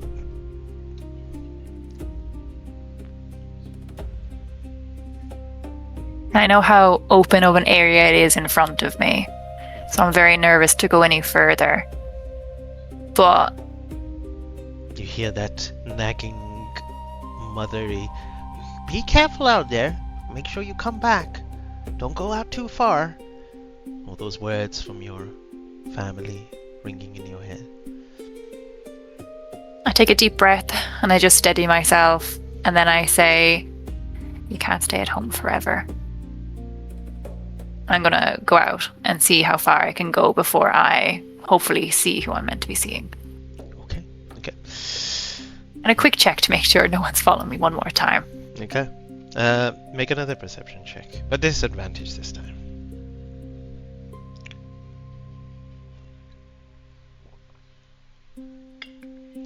18 and 14. 14, disadvantage. Yeah. You know, no one's following you. You're good. Okay. You think you're safe. Then I'll go out and kind of what you do when you're going down a steep mountain is you kind of zigzag to make it less difficult. So I'll just see if I can do that with the picking up of the wind and kind of find the most easiest route forward. Okay. As you move, maybe. Wait, let me see something. Yeah. As you move, or maybe about a minute or 2 minutes out, you didn't spot him at first, but then you begin to hear slight exhaustion because they're probably not used to flying out this far or too long.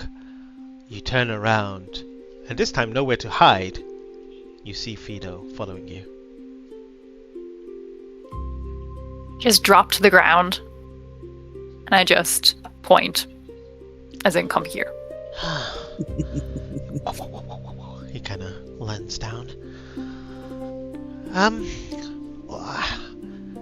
Well, I've checked all the traps around here, and I think they're all great. Yeah. Yeah, how many traps? Seven. Mm-mm. Did you miss a few while you were trying to catch up? Oh, well, where are you going? And why are you following me? Well, I wanted to scout the north with you. That's all. But you're going a little too far, aren't you? It's dangerous out there. I just wanted to feel the wind on my wings. I'm sorry if I scared you, Vito, but you really shouldn't be following me and trying to be sneaky. Oh, well, I'm sorry. But we should be going back now. Come on. I kind of take one more look behind me, not seeing anything. I was like, okay, Fido, you head back first. I'll be just behind you. I promise. All right. Make sure you get all the traps on the way back now. I know you missed a few. There's 9. Oh, yeah, I will do. You see, he kind of flies off. Now, where did Quill tell me where the other traps were? And he kind of continue flying back, and you see him kind of disappearing away into the forest. What do you do? I turn around again and I keep going the way I was going. And so you do. Alright. As you continue moving forward, we're going to move away from you. We'll come back to you. And move away closer towards the roaring storm.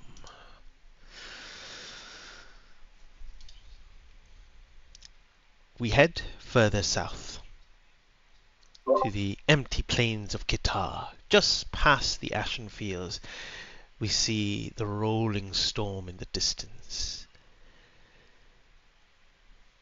Our vision moves to the dry ground where we see the dirt and rubble still at first, but then begin to kind of vibrate and rumble before we see wheels zoom past, and an arcanium-infused vehicle rolls towards the north at rapid speed.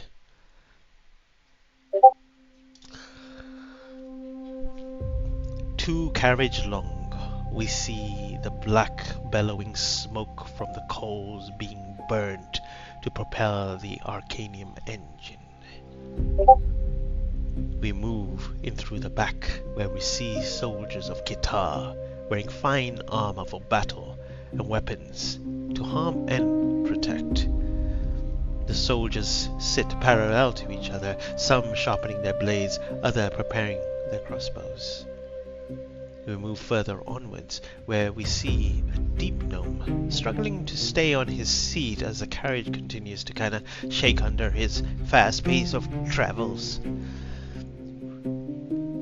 But we push past this carriage and we move on to the next carriage, the first carriage, where we see the driver, halfling, with a multi kind of goggle lens driving the vehicle. And standing next to him is a commanding figure with thick ripped muscles, big shield, and a blade sheath to her side. A Goliath begins walking down. She says, We are almost at a bracken pit.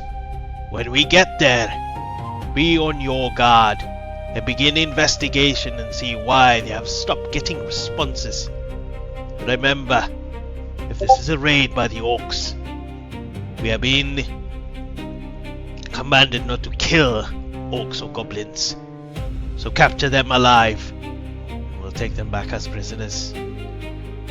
The Fee reply, Yes, Commander. she then continues, I know a few of you are green, but as Law of Kitar, once you are called for service, you must do your part. Do not let the soldier next to you down, and remember your training. you see some of them, other people there are worried, definitely not soldiers, but as part of the Kingdom of Kitar, once you are called in service, no matter where you are, you're on duty, and you must do what is needed for the kingdom. You see one of the soldiers staring at a young elf in the corner, before another soldier nudges him and says, Fancy him or something? the other one looks and goes, No, nothing like that. Oh, I swear I've seen him somewhere before.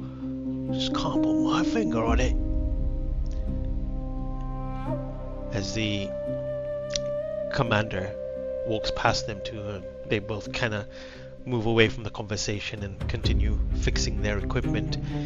We move to that second seat of the carriage where the soldier was looking at, and we do see someone sitting there.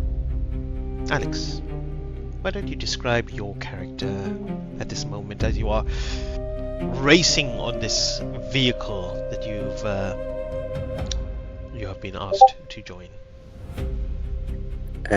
You see a middle-sized elf with a cloak draped over his shoulders in the shape of a dewdrop flower. He has his hood over his head, but you can see blonde, almost white hair falling over his eyes. And he looks kind of depressed, but he tries to keep his face very neutral to not show too much emotion to the people around him, afraid that he might reveal something about himself. As you are there, nervous, you feel a firm grip on your shoulder, and as you kind of look up, you see the commander looking at you, giving you this sense of secureness and comfort in a way. Your eyes lock for a moment, and there is this feeling, conversation, before you kind of know that this person, this commander, is there to also support you and protect you if needs be.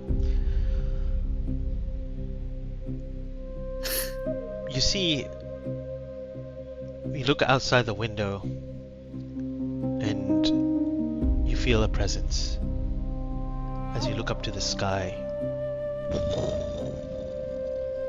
The thunder rolling. It's following you. It's chasing you. You're trying to run away from it, but it's there. It's always there. You can see it, you can sense it, you can feel it. But this time it's stronger. What purpose? You're not sure. But then you hear from the front, "Commander! I think we got a problem." You see the commander kind of turns around. "What is it?" She steps forward and looks through the front, and then you see his glasses kind of flick down and points towards kind of now what looks like some sort of ravine that you have to go past, where there's kind of like jagged ledges that kind of protrude out of the ground, and it kind of like a zigzag motion that you need to kind of pass through.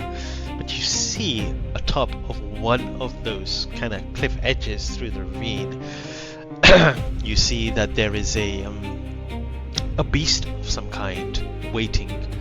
1 second. Let me just get the information which I have lost. Nope. Too many windows open. 1 second. Aha, there we go.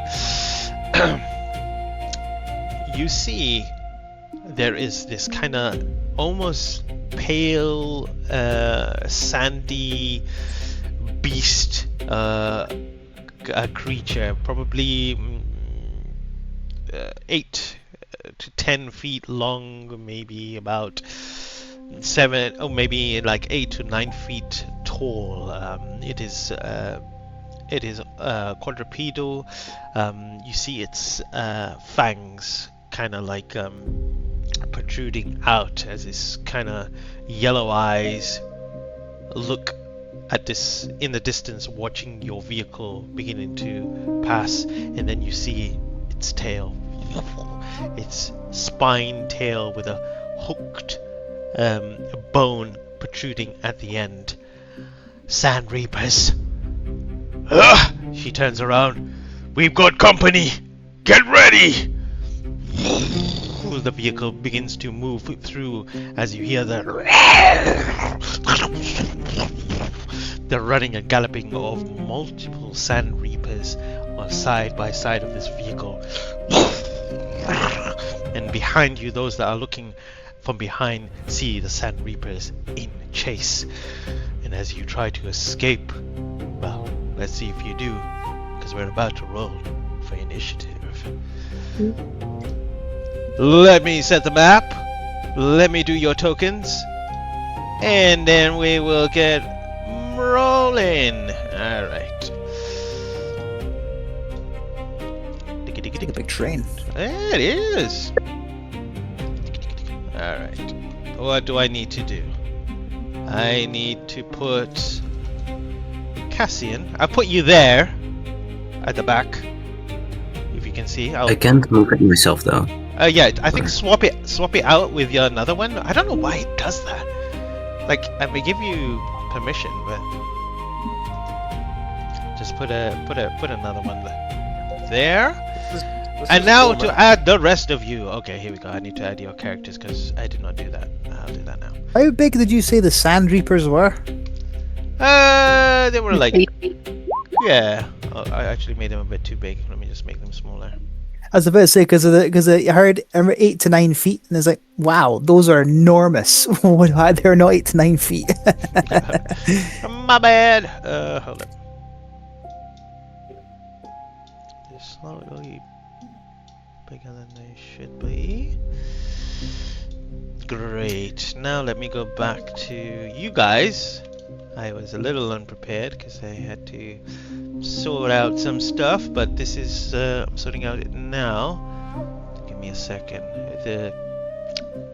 Actually, what we're gonna do is I'm gonna go on a quick little break, sort this out, and then come back. Or the stream's just gonna get messy. So we'll be right back. We'll give us like 2 minutes, and then we'll jump into the initiative.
this.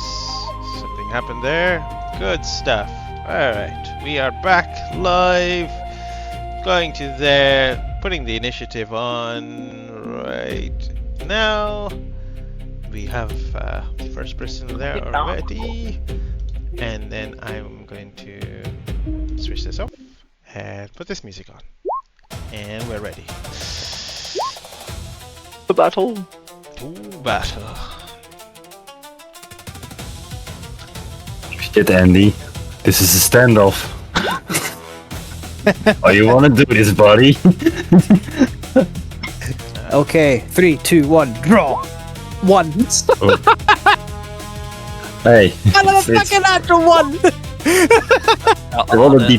You rolled a Really racking D10 them or up. a 20? I've just shot myself in the foot. I think you win. We've shot our feet off. It's like, fuck. How high is your dexterity modifier? That's the problem. Okay, right, okay. Let's go together. Fuck it. Right, 3, 2, 1. Damn it! Okay, convincingly. Okay. Alright, we're there. Jesus Christ.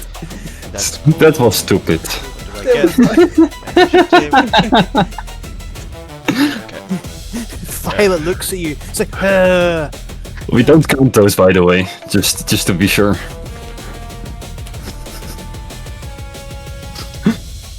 You guys near high initiative. Who needs it? Mo, could you swap myself and the frog around, please? We'll do. 1 second. What if he's a toad? I'm assuming. You can't assume these days. Yeah. The name is Grunk. Wait, sorry. Did you say toad or chode? Toad. Toad. I heard chode. And I was Put mine what? out the gutter. Oh, this isn't That's the his cock name now. anymore. Chode Toad. It's a wholesome game, guys. Come on. Chode the toad. Alright. Like my Minecraft server. Lies my face. Who am I moving around? Toad in? Oh, is it right? 12s. Yeah, it's good so. Yeah. I Alright. clicked on my token and rolled initiative. It's still not working. What's your You initiative? can type it in yourself, though. No, I know. I'm not. My token won't appear on the list, so I can't even type it in. What's your token? I gave you a token. No, I know. I clicked on it and rolled initiative. It's not adding it to the initiative. That's the But right are you one. appearing in the? Yeah, I are you see in it. the turn order? I've added him. Yeah. Go ahead. Yep. There we go. There we go. You know which One you last were. thing. One last thing for you, Mo. Violet Brush is a small creature. Could you make her token smaller? Her token. Where are you? Oh, There you go. also Violent small. Rush. That's her name, Violet Brush. Mine is also Not small. violent. There's small If you're too. coming. She's about to be violent. Is that too small? one thing is Maybe well. No, it's half the size of the regular size token. That's so. that's fair. Ranking as well. Sir Lowen is massive. Okay. Let's make you swell up. Is he a large creature though? Yeah. Why not? Why? Sure. Why I think not? you'd be free. Is Throlnick? What is he? He's a dwarf, right? Okay, so he's cool. Yeah. All right. No. Well, guess what? Throlnick, you're first. Silver. Do I Brown. see the enemy? You see the enemies at the back, but you don't see any at the moment to the side of you. You can go to the back of the carriage if you want to.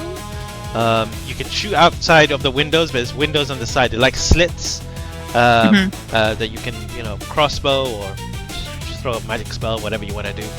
But I do have a short bow. I will tell you this, though. There is. Let me just mark it so you know. Where is the pen? Eclipse. I'll make them red. You know that there's a ladder and a ballista. Oh, maybe I'll make it thicker. Hold up. Extra large. Let me get rid of that one. Let me go to map, and then let me go there. Go extra large. Wait, yeah. Right here. don't know if you can see that. You can see that, right? The red circle? No. No red circle. No red circle? Well, you're about to see a red circle. Right there. Yes, I see the red circle. Right, that's a ladder, and that leads to a ballista at the top that you can use if you Ooh. wish to use on this train. I'll just make it a bit more better. Perfect. There's one on each train. Let me give you the ballista stats if you go there. But yeah, go ahead. Go. And do I know how fast this train is going? Like if I went up the ladder onto like the roof, would I fall? Probably going like 80 feet every 6 seconds. So.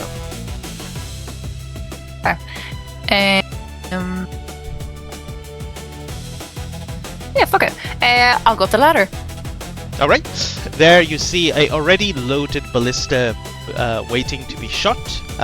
The range for this is 120 feet or 480 feet with disadvantage. If you use it, you have a +6 to hit, and if you do hit with it, it's 3d10 piercing damage. Do I move here? Is that how that works? Back to it. I'll write the information in there so that you guys know. Okay. +6 to hit. Okay. I'm gonna use it. You're gonna use it? Let me see if you I'm are gonna use it. in range. You're range in one of them, for sure. The other one is a bit too I far. will. for this Okay, I'll go for the one in range then. one. Alright, go ahead. And it's just a D20. Okay.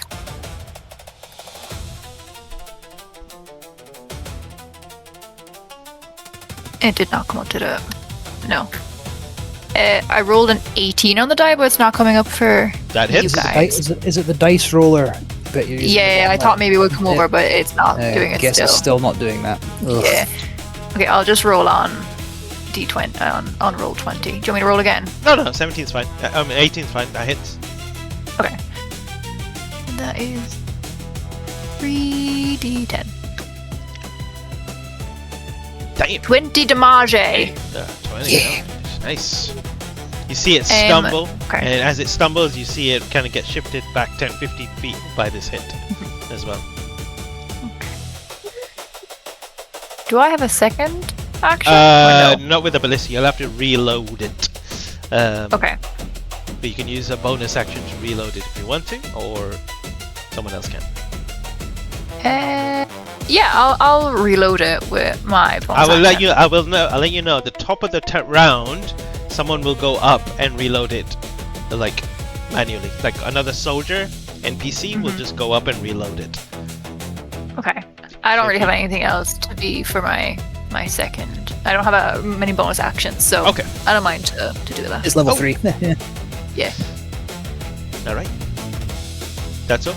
And I'm just gonna say, I got one! As you release the bolt from the ballista, we move on to the initiative as we see at the top right here, coming from the cliff side. Oh, no.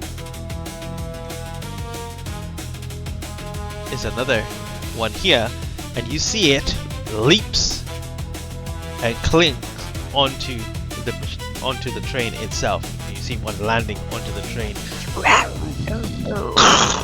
Its long claws dig in immediately onto the train, and you see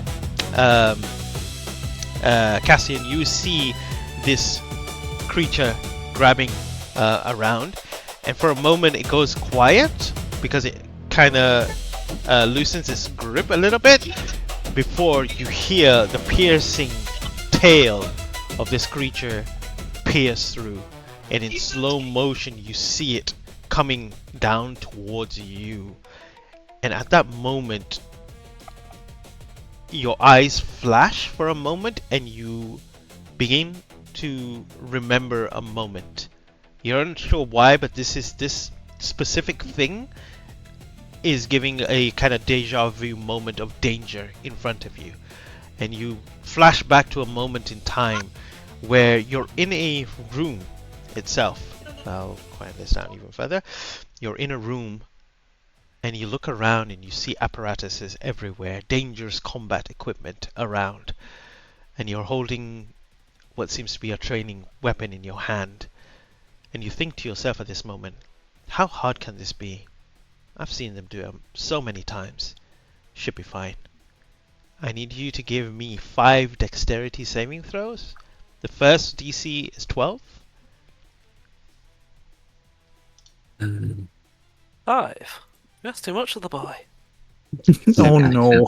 Okay. Oh god. The second one is 15.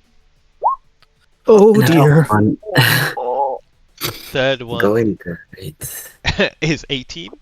These are really difficult checks for this that's, level. The Oh, fourth dear. one is 20. Yeah, no. Just And the last one is 25. Yeah. Okay. That's fine. You see Luke was right.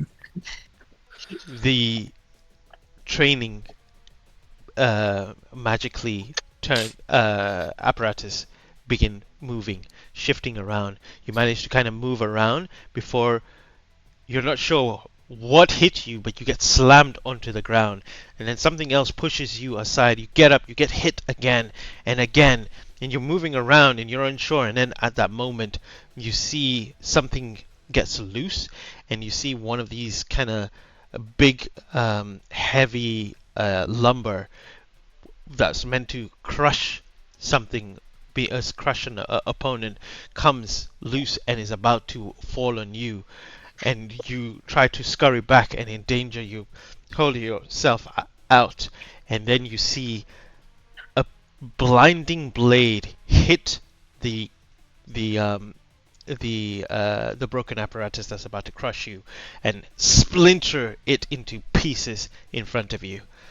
And then you look to this person, you know, their soft skin, pale snowdrop skin, as she turns to you and looks at you, and she says, "Are you alright?"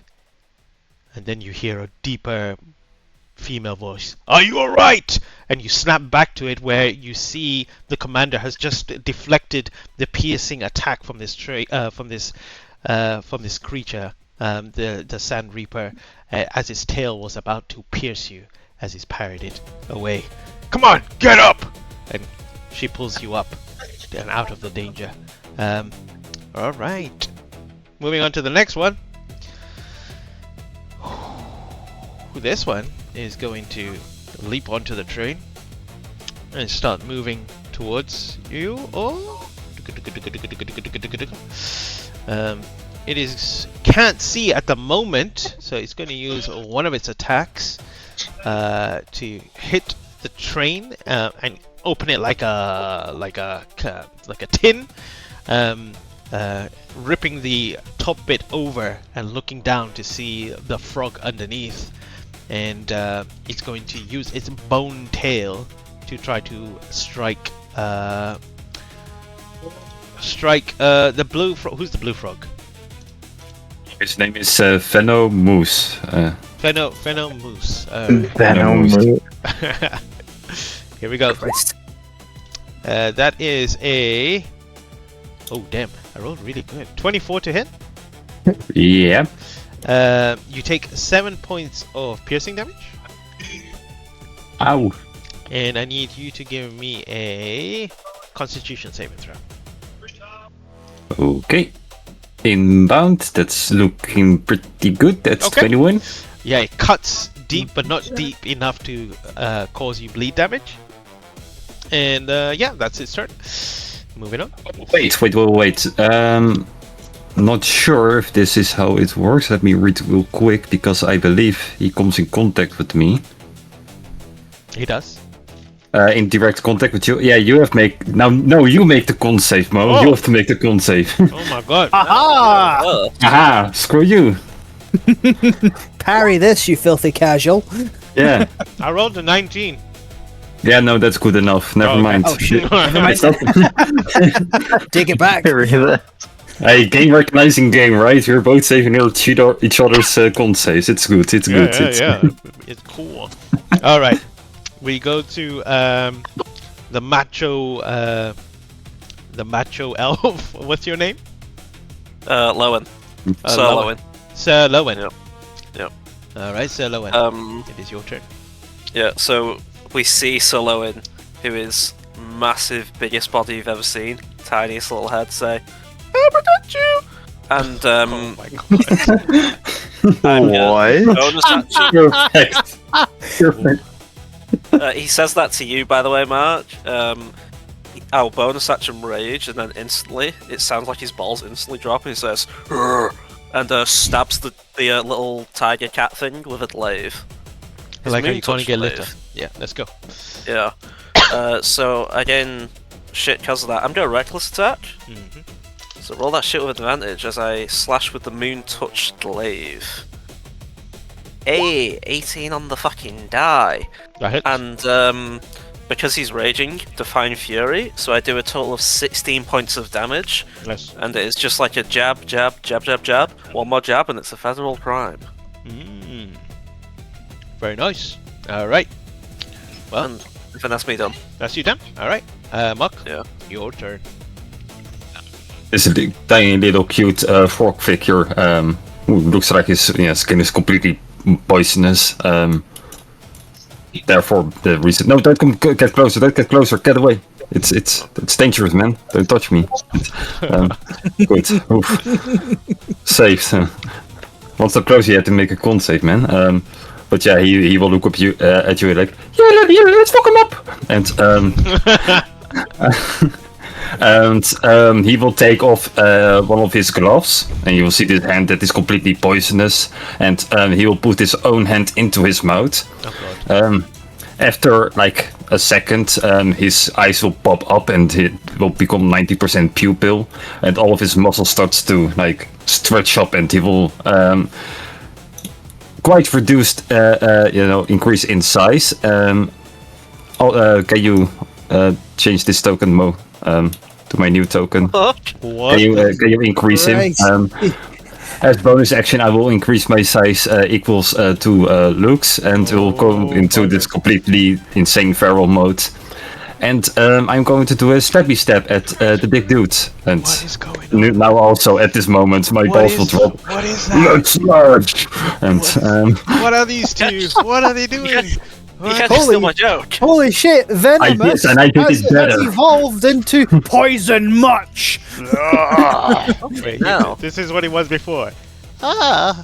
it's literally Croak into Toxic Croak. I Oh, knew shit, it. I accidentally did that. freaking knew it. That They even hair. have the same cheeks. I'm a poison you now, bitch. Yeah, take that 7 piercing damage. Also make another con save. Oh, another con save. Oh wait, you get an extra d6 because I'm big now. That's 4 extra damage. So I'll take that. And con save coming up. Done. Oh, Jesus Christ! I'm rolling good. 23 I rolled. So. Yes, you don't have to mention. Okay, sorry. I saved it. And just to be cool, I will jump on top of the train right over here. Oh no, not there. Over there. All right. Not making contact with my allies. Diggy. All right. Very good.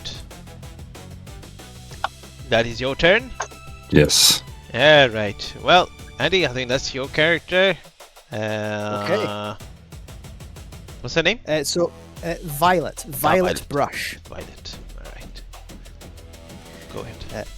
Okay, so up here I can get to a ballista, right? Oh yeah, you can. Yeah.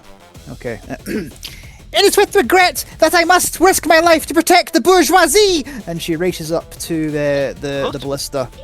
You heard me. Okay. Oh. But Alright. a working girl needs to get paid! And I'm going to aim the ballista at... I'm going to aim it at the one that's on top of the train. Okay. To try and knock it off. Right. So it is a d6 plus what? A 20? A d6. A d20 plus what? +6. Sets. Plus 6. Fire! fire! Shit! I'm rolling like shit tonight, everyone. A fly pass. It's a miss. Damn it! I'm a poor representation of the proletariat! And, do I have any bonus actions? I'm a rogue. I get bonus actions, don't I? Don't hide? Can I hide behind the ballista that I just fired at this thing? Or yeah, you're 'cause tiny. Yeah, go ahead. you said soldiers will come and reload it for me, right? Yeah. All right. Yeah, I'm just gonna bonus action hide behind this thing and hopefully get some cover or something or whatever. Because I'm awfully small. I'm 3 feet tall, and that's my turn. Right, roll for stealth. Shit! I was hoping you would ask for that. You got this. I don't know. The dice have been suggesting otherwise so far. You've got this. The ball is rolling up. Okay? Wow. Natural 20! I'll take Where that. were you on the attack roll, you fuck? See, I fucking told She you. says that. She actually says that in character. She takes her dice, rolls it, and is like, "Damn it!" And I'm now hiding. Very, very. You can't see her at all. She just disappears. Andy. So give yourself an ego boost. You're on the top, by the way. I'm the top for both, I think. Yeah. Yeah. I'm for the top You're for both of equally- the You're equally good and shit. I know. Okay, let's continue, shall we? Balance. Cassian, it is your turn. Cassian makes a weapon appear in his hand out of nothing and grabs it very nervously. Quickly apologizes to the commander for zoning out, and he will swing his weapon to the sand thingy. Sand Reaper. Wild Sand Reaper. cat. Yeah, sure. Yeah. Big pushy cat. Oh, Natural 20. Let's go! That Walk it, hits. walk down, Oh, walk down. Yes! Let's go, Cassian. Okay. Good. Kill it, Alex. It's 14. One shot it. Kill it, Alex. Amazing. Alright, you rolled. That's doubled. Well, it's up to 9 him. Do you extra. want to roll another d10 or do you want to just double the 9? I'll roll another d10. Risky for a biscuit. Let's... Get a 10, get a 10, get a 10, get a 10, get a 10. Damn it! You're taking the 9. 16 God damn it. damage. Alright. You Cassian slice son into of it. a It kind of stumbles back for a bit. The commander looks at you, kind of nods, giving you a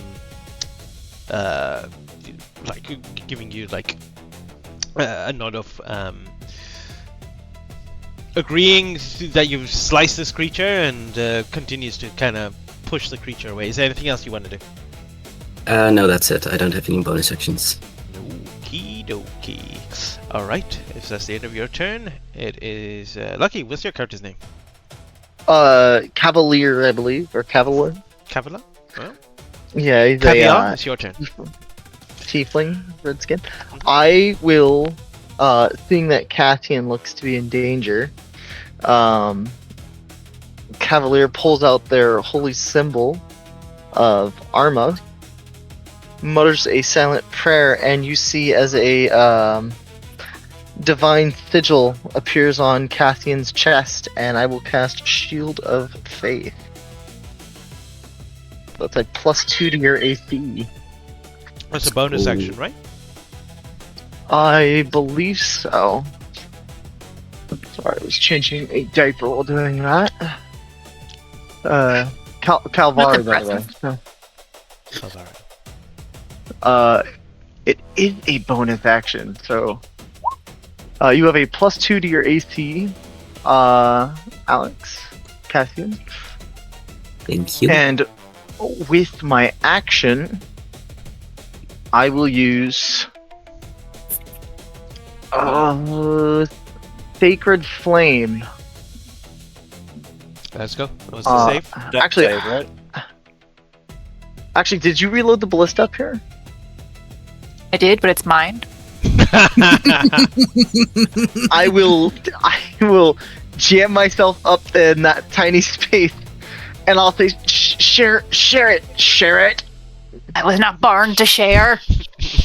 and I'll press the button while trying to aim the ballista. No, no. He's gonna fuck with the albino dwarf. Make a fate roll first. Racism! Make a fate roll. Make a fate roll. Oh no! Can you persuade me? My persuasion is, if you don't let me fucking shoot it, I will never fucking heal you. I'm made Ever. of stone. I don't need any healing. The only thing made of stone is your brain. Hi, And I your said, by the way, I did say hi. What did you roll? 16. Ah, okay, I didn't see the roll.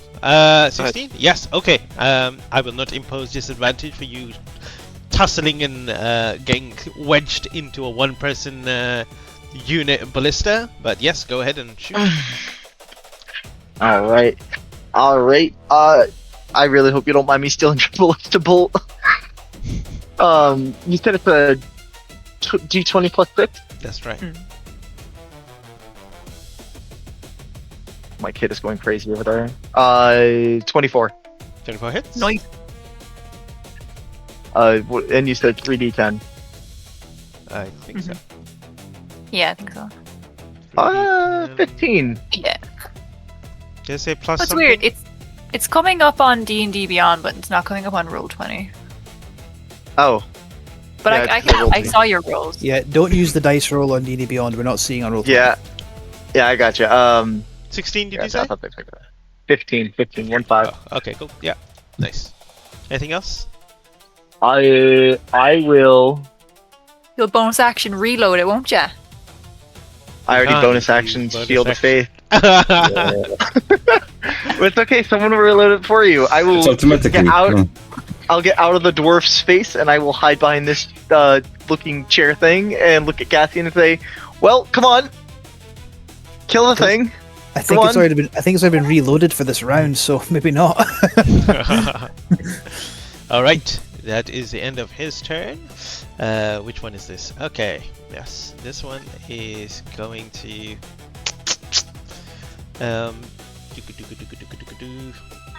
You see, as you are hiding there, Violet, you see one of the soldiers kind of goes up and is in the motion of putting a ballista in. However, at that very moment, you see another of these these sand reapers appear on this side, and you see him leap up onto where the ballista is. Oh no! And as he does, all you see, you hear a whoosh, and all you see is the bottom half of the soldier drop down, as the top half has disappeared, and the soldier just slumps dead onto the ground, and beneath you. He is. Lo! Another one of the working class has fallen because of our so-called betters. Wow. And you see. Violet's a woman of principle. I'll say use his claw attack, and then it's going to move a little bit.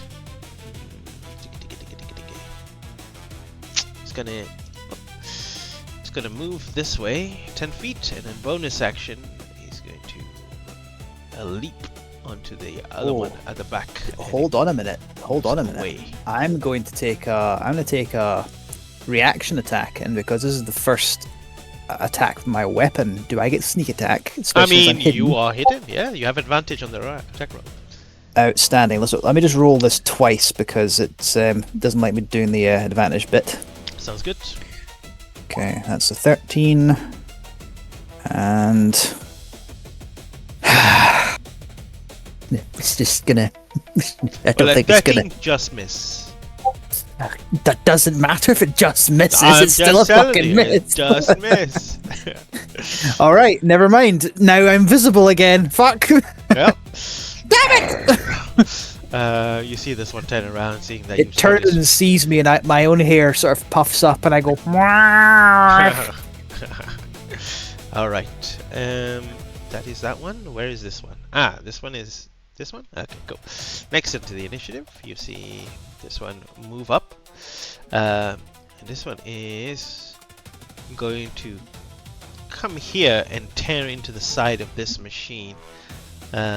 Here, he opens up and he sees you there, Luke, your character, and he is going to attempt to bite you as he. My PC just crashed. Oh my god. Oh dear. Yeah, Well, that's why I'm on my phone. You're getting bitten anyway. Okay. That is a 23 to hit. Wow, just rolling so good. Yeah, that hits. It's 12 piercing damage. I can't. Actually, wait, half because of rage. Alright, 6 piercing damage. And that's this one's turn. And then finally, one more from this side. Can it jump? Well, I'm gonna restart my PC because, for whatever reason, it can't detect my internet. You do that. Ooh. Let us know. well, this is not going to be a quick combat encounter. You see, it jumps to here. I'm going to put it right here because it breaks in, and where you thought you had shelter there, Cavalier, Caviar, I can't remember your name. Calvari. Calvari? That's the one. He tears open, and you see this tail about to pierce through. See if it hits you. That is a wow, rolling so good. Rolls 17 something. Oh no. 23 to hit. Rolling. That hit. I'm rolling high. Rolling on a lever. You take 13 points of piercing damage. I need to give me a con save. Oh my god. You're not within 5 feet of me, are you? No. No. Bad. Okay. Bad. You are Oh. me. 10. A 10? 10's not good enough. At the beginning of your turn, you will take 5 points of bleeding damage. Okay. You can end this effect by using an action to stench the wound. If you do not, then the beginning of your beginning of every time you turn, you will take an additional d6 points of bleeding damage. You are currently got the bleed condition. At level So- 3, that's bad. So cure wounds won't heal that. Cure wounds It won't stop will that. heal you, but it won't stop that. Cuts into you. The tail bone is so much sharper than the claws and its teeth. They sliced into you that deep. All right, I think that's all of them. We go quickly go to the top of the round again, and we go to Thulric. It is your turn. If I try to attack the one closest to me with the ballista, is that disadvantage because it's so close? Which one? Bottom, It's right, not, or up? It's not in melee with you, so you should be fine. Okay. The one that is attacking Caviar, whatever his name is. I'm gonna try and attack that one with the. I'll use a bonus action to reload it, or does it reload at the top of the round? Top of the round is reloaded. Yeah. Canonically, I'm now This is a- caviar. If always you been with caveat the ballista, to if you roll nat 20s, it will push the creature away and off wherever the just. Okay, so we just need to roll a nat 20. Okay. With the first to earlier, it wasn't an at 20, but it pushed it back. I just did that for flavor. Well then. I'm just saying this. Well. Plus 16, See, that hits. Yes. and then it was 3d10, right? Oh, ouch. Oh shit. Come on. That hurt you more than it hurt me. Yeah. 6 damage. Oh. And then should I Stay do? or should I go? Should I go? Should I action surge? I only have one. We're not. It's not. No, really it's not I would mine. do it. Do it. So it was already reloaded at the top of my turn, so can I use my bonus action to reload it now? Yeah. Okay, so I'll use my bonus action to reload it, and then I'll action surge and try and hit it again. Go ahead. Go on. Come on. Damn it. 8 and 6 is not enough. What 14? is that? I can't. 14, does that hit? That hits. Oh, okay. That is its AC. Oh, Okay. so much better. Yes. 16 damage. Yes, it hurts it quite a bit. Now with the blisters. And don't say I never did anything for you, Cavi.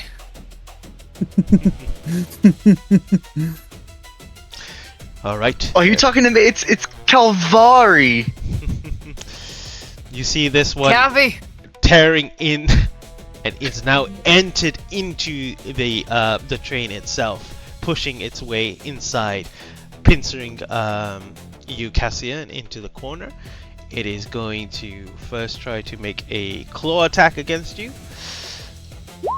A 7. I'm assuming that misses. It misses, yeah. Yeah, and then he's going to try to bite you. Wait. 13. That hits. Ooh, 13 hits. E- Okay. And Even with Shield of Faith? ooh, even with Shield of Faith? Wait, Yeah, that's my original AC is 11. what? Fair enough. So Alright, here comes Oh. the bite attack. Oh, damn, I rolled so good. That's 17 points of piercing damage. Oh, fucking hell. are you okay? Last campaign you used to be the bad one. You see immediately the commander retaliates at this moment and reduces the damage by half. So you only take 8 points of damage. Ooh. God. If I took full damage, I was on 1 HP left. Fair enough. Oh, dear.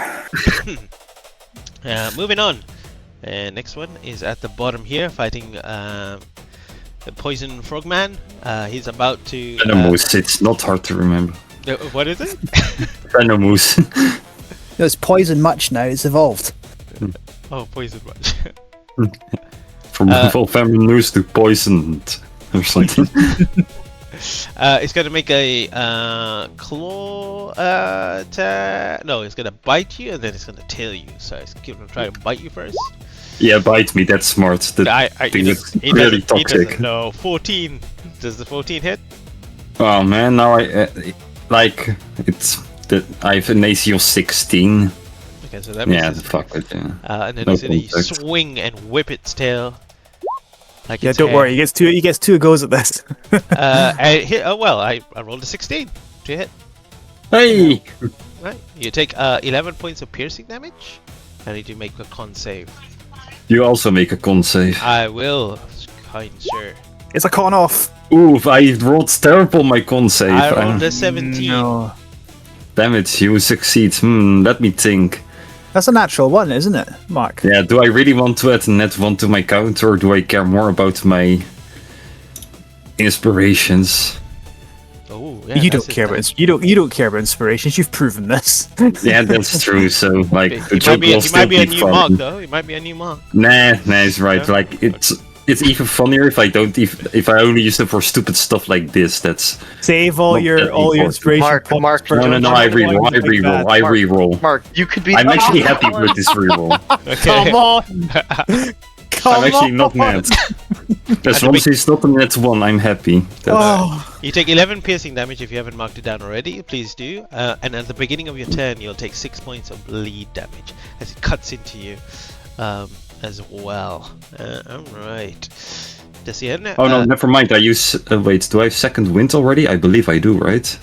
You can do that on your turn. fighter, you get it at level 2, don't you? Or like you can use it to add something. Was it? No, I think it's that once you. You can Oh, regain. it's an HP. ability check. Yeah, never mind. Yeah. Alright. Luke, are you okay now? Who knows? Can you guys hear me? Yes. Yeah. Hey, great. I No. opened Discord on the website, and it was like, we don't detect a mic. Well, we detect You know, that's fun. Well, you're back on now, so you will Yeah, take mine your turn. doesn't do that either. I have to do it on the app. Yeah, no, it's weird. Anyway, so I think I'm gonna switch to my great axe, and Chop. he looks as if he's gonna do like a massive swing, but you realise he just kind of says to the little frogman, "Duck!" and he does a full-on spin. Okay. Because I have cleave, so here we go. Okay. yeah, once per turn when I hit a creature with a melee attack, within 5 feet I can hit another creature. And I think I'm pretty fucking close. Yeah, go ahead. Because of my big size, so I'm gonna hit this dude in front of me first. With the great axe, so I'm gonna reckless attack. Nice.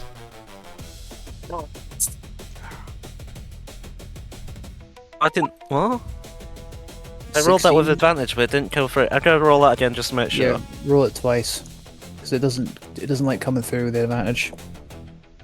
Yeah, that's probably for the best. I rolled that 16. That hits? So yeah, that is 16. Because of Divine Fury, it's a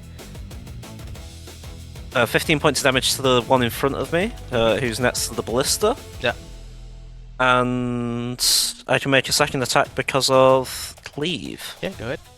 I don't think Divine Fury stats, does it not? What do you mean? Not I don't not think on I this, do. I think. Yeah, so It's no, just I on mean your just- first attack. Yes, it's just one attack, but I think Reckless still stays, right? I think so. I don't know how it works. It makes I- sense when if we- it's when- like within one swing. That kind of makes sense. When I was like, you playing- wouldn't be like Yeah. not reckless after. When I was playing the new Zealot Barbarian, we played it that every hit would get the Divine Fury, but I don't know if you want to change it going forward. I don't know. I'll have to read on it.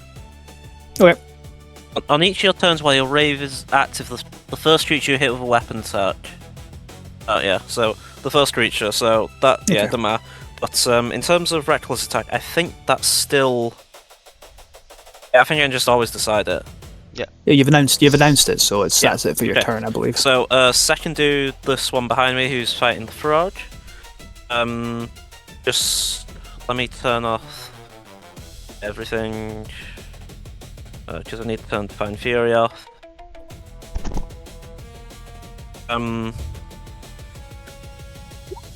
14. 14 hits? Yep. Okay, so I believe my rage damage still applies, but not my strength damage. So it's only 8 plus 2, 10? I'll take that. no. So it's 12 because my strength modifier isn't added to it, but my rage still is, I assume. So it's Okay. 12 instead of. No, sorry. It's it's 12 instead of 15. You rolled an 8, right? And plus 5 is your strength modifier? Oh, it says 13 on here, plus 2. Yeah, that's 15. Yeah, so you take the 5 off of that, which gives you 8, then add the 2, so it's 10. It's 10, right? Oh, sorry. It should be. Yeah, it's 10. So I'm reading the total damage. Yeah. It's okay, Okay. You're good. Whatever. Anything else? No, I literally have that one attack in the weapon mastery. Alright. Mark, it is your turn. And I will start slashing. As much as I want him to keep getting another turn, he took a turn before Luke did because Luke was away. No, he didn't. Did he? Yeah. I was going for like 5 minutes. I don't think so. He was my apologies. Yeah, you were attacked. That's what it was. My apologies. Carry on. Same dude on the right of me. I'm just going to slash at him. Kill it. Get him! Kill it. Get him! I'm gonna try my best. 19 to hit for another 7 points of piercing damage. I like that. Make a con save. Alright, here it comes. Do any of them look like they're hurt? Oh yeah, they do. I rolled a 10. Okay. Aha, you fail. You take this damage as poison damage. Woohoo, 6 extra poison damage. Nice. Hooray! Then I'm going to bonus action step you again, and because of the Vex ability from the short sword, I get advantage on this stabby step. Alright, let's go. So advantage stabby step. Okay. Come on, do the thing. Another 19 to hit for 9 points of piercing damage. Nice. Make another con save. Oh, damn. Every time you touch me, I get poisoned. Yeah, Grunks. Grunks are Is it just scary. poison damage, or you are Fail. poisoned? No, it's just only the damage. It's I failed. Aha, take another. Whoa, 8 points of poison That's damage. crazy. You see this one as you hit it, its eyes kind of wide from the poison impact, and it cannot contain it. Dies and Yeah, take that. just stumbles off, Die! and then off the carriage itself. All right. Anything else? Yeah, I'm going to get on the side of the train. I will put one of my blades inside of the train, so I'm kind of leaning on the side of the train. Action surge, stabby stab that dude. Okay. Get him! Ooh, that's that's a 19 to yeah, that's 26 to hit for 9 points of piercing damage. Make a con save, and I will also use my giant 1d6, and I will use my fire rune to add another 2d6, and you have to make a strength saving throw. Okay. 13 I rolled. This character sitting. So 9 piercing damage, 7 additional damage, and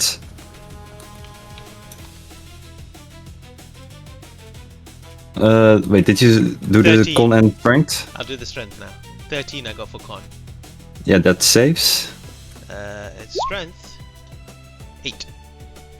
Ooh, you fail. So you are restrained for 1 minute, and the shackles, at the start of your turn, take 2d6 damage. Roll it now. Actually, just roll it now because I feel like the restraint.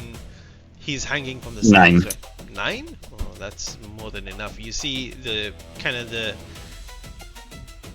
It cannot hold on to the side any longer, and you just see it kind of spinning, collapsing, and disappearing out of sight. And gone. Rip it. That's the end of my turn. All right. It is now Violet's turn. Okay, this might. I want to ask you. I want to do something here. I'd like to use feline agility. So once per long rest, I can double my movement speed, so I can reach the big lad here. I would like to use bonus action hide because I want to get underneath him without him noticing me, and At least buy him a drink. using my climb speed, I want to hang on to his belly, holding on to the fur. So I'm presuming that uses up all 60 of my movement speed. And while still hidden, I want to stab him and hopefully get sneak attack. Okay, I'll tell you this. Yes. You'll get there. All right. But I really want to hold on to his underbelly. He's harder for me to get off. Harder to hit. I will say. Let's see. I'll give you this option. I'll let you roll a fate roll.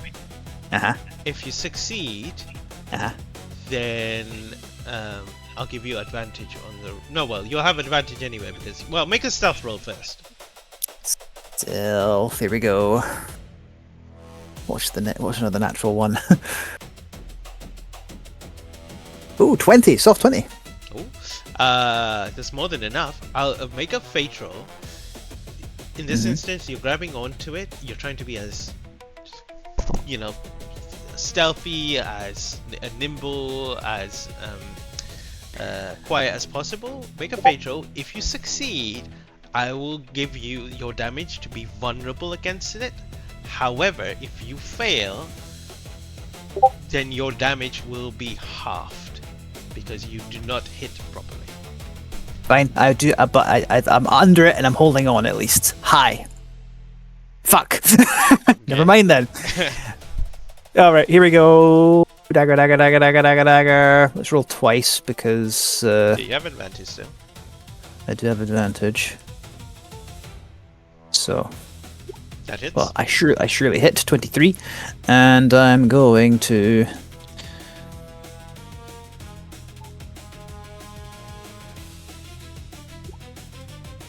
Why did it do short bow? Did I click the wrong? I clicked the wrong thing. Please ignore that. Yeah. Let's try again. There we go. So 8. Oh, holy shit! Same. That's it's a shame that's half to 10. Alright. I use my bonus action. Let me just check something for weapon mastery. Part of the attack action. Oh, when you make the extra attack of the light property, you can. Let me just share that. When you made the extra attack, I didn't roll more. I didn't attack more than once, so that doesn't matter. And I use my bonus action. I can't use that bonus action attack to then get myself another one. So that's been done. Alright. Cassian, you're up. Yep, I will curse the one nearest me.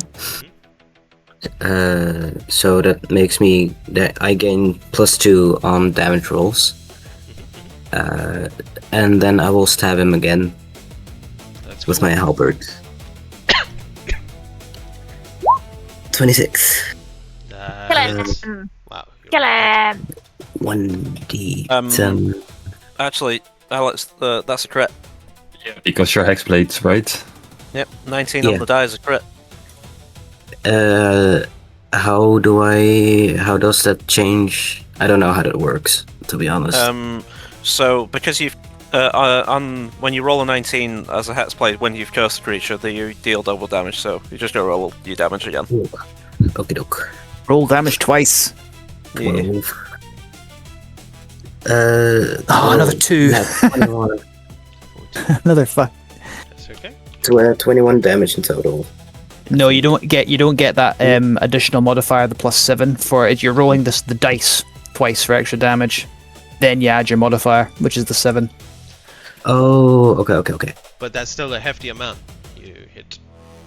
So 13 and 9 +7. Well, no, +2. Whoa, so many numbers. What's Whoa, going on? hang on a minute. Wait, huh? Wait, why are you rolling so many damage dice? Well, the first 2 I added the bonus already, so then I did twice without the bonus. And I don't know why I rolled it. No, it's fine. It's fine. Okay. Yeah, the first 2 were correct. He's just saying this: the second time you rolled, you didn't need to add the +7. So in total, you did 14 points of damage. Okay. Still a significant amount. It does look pretty busted up, as the commander in front of you is also causing a bit of damage as well to it, and it looks pretty weakened as well. Anything else you want to do on your turn? Nope. All right. Here. Alright, Cavalier. It is your turn. Carnivorous. I am. Caviar. Caviar. Am I coming to now? Yeah, There we go. You There we go. You are. I am so torn on what to do here. You've got this, Calvin. Thank you. Just heal calcium. Callister, go for it. I'm definitely going to heal somebody here. I will use my action to stop my bleeding. And then I will bonus action healing word Cassian. And I'll do it at first level. I feel like you don't have that much health. I'm also a life cleric. You get a lot of HP. 13 healing back. Alright. Nice. Thank you so much. Does Channel Divinity do something for this? Can I Channel Divinity something? I mean, you use your action and bonus action, so. Fuck yeah, I got nothing. I got nothing to lose here. I'm gonna run for it. If I stay, I die. If I don't run, I die. I will run, and I'm gonna try and get behind the dwarf. Gonna take a bite against you. Should I stay or should I go now? Is a 14 hit? Oh, okay. As you run away, it tries to chomp at you. Alright. And I'm gonna pull on the dwarf's pants from the bottom. Help me! Help! Would you ever fuck off? Alright. Why are you stuck to me? Help! Help yourself. As the train continues on and you guys continue to fight, because they're pretty weak anyway, I'm going to assume that you kind of dispatch them. However, some of them kind of jump off because the winding ravine that you are going through opens up again, and you see these creatures, actually the Sand Reapers, jump off, some of them, and run off over there and disappear. This one dies inside. The other one on the top here, the one that you were hanging on, you know that he's going to leap off, Violet, so you let go, and you see him. Sure.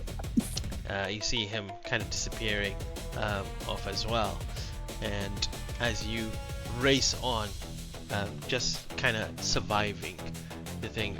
Cassian, can you just give me another perception check as you look out the window? Perception check.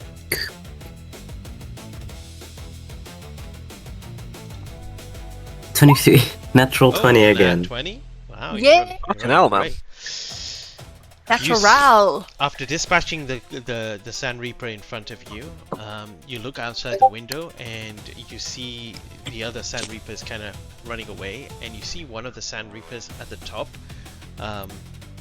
just looking at the train, and you are certain that you see him shift to a humanoid form with a staff in his hand, and the train zooms towards the Bracken Pit.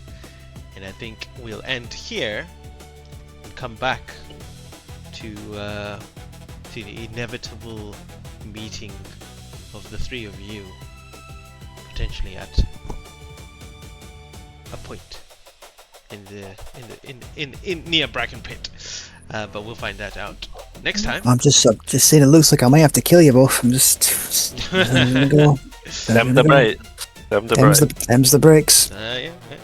All right. Thanks for playing, guys, and thanks for everyone watching at home. Please go watch the Hearts of War on Sunday, and we'll catch you next Tuesday. So have a great week. Stay magical, and see you then. Bye bye. Bye bye.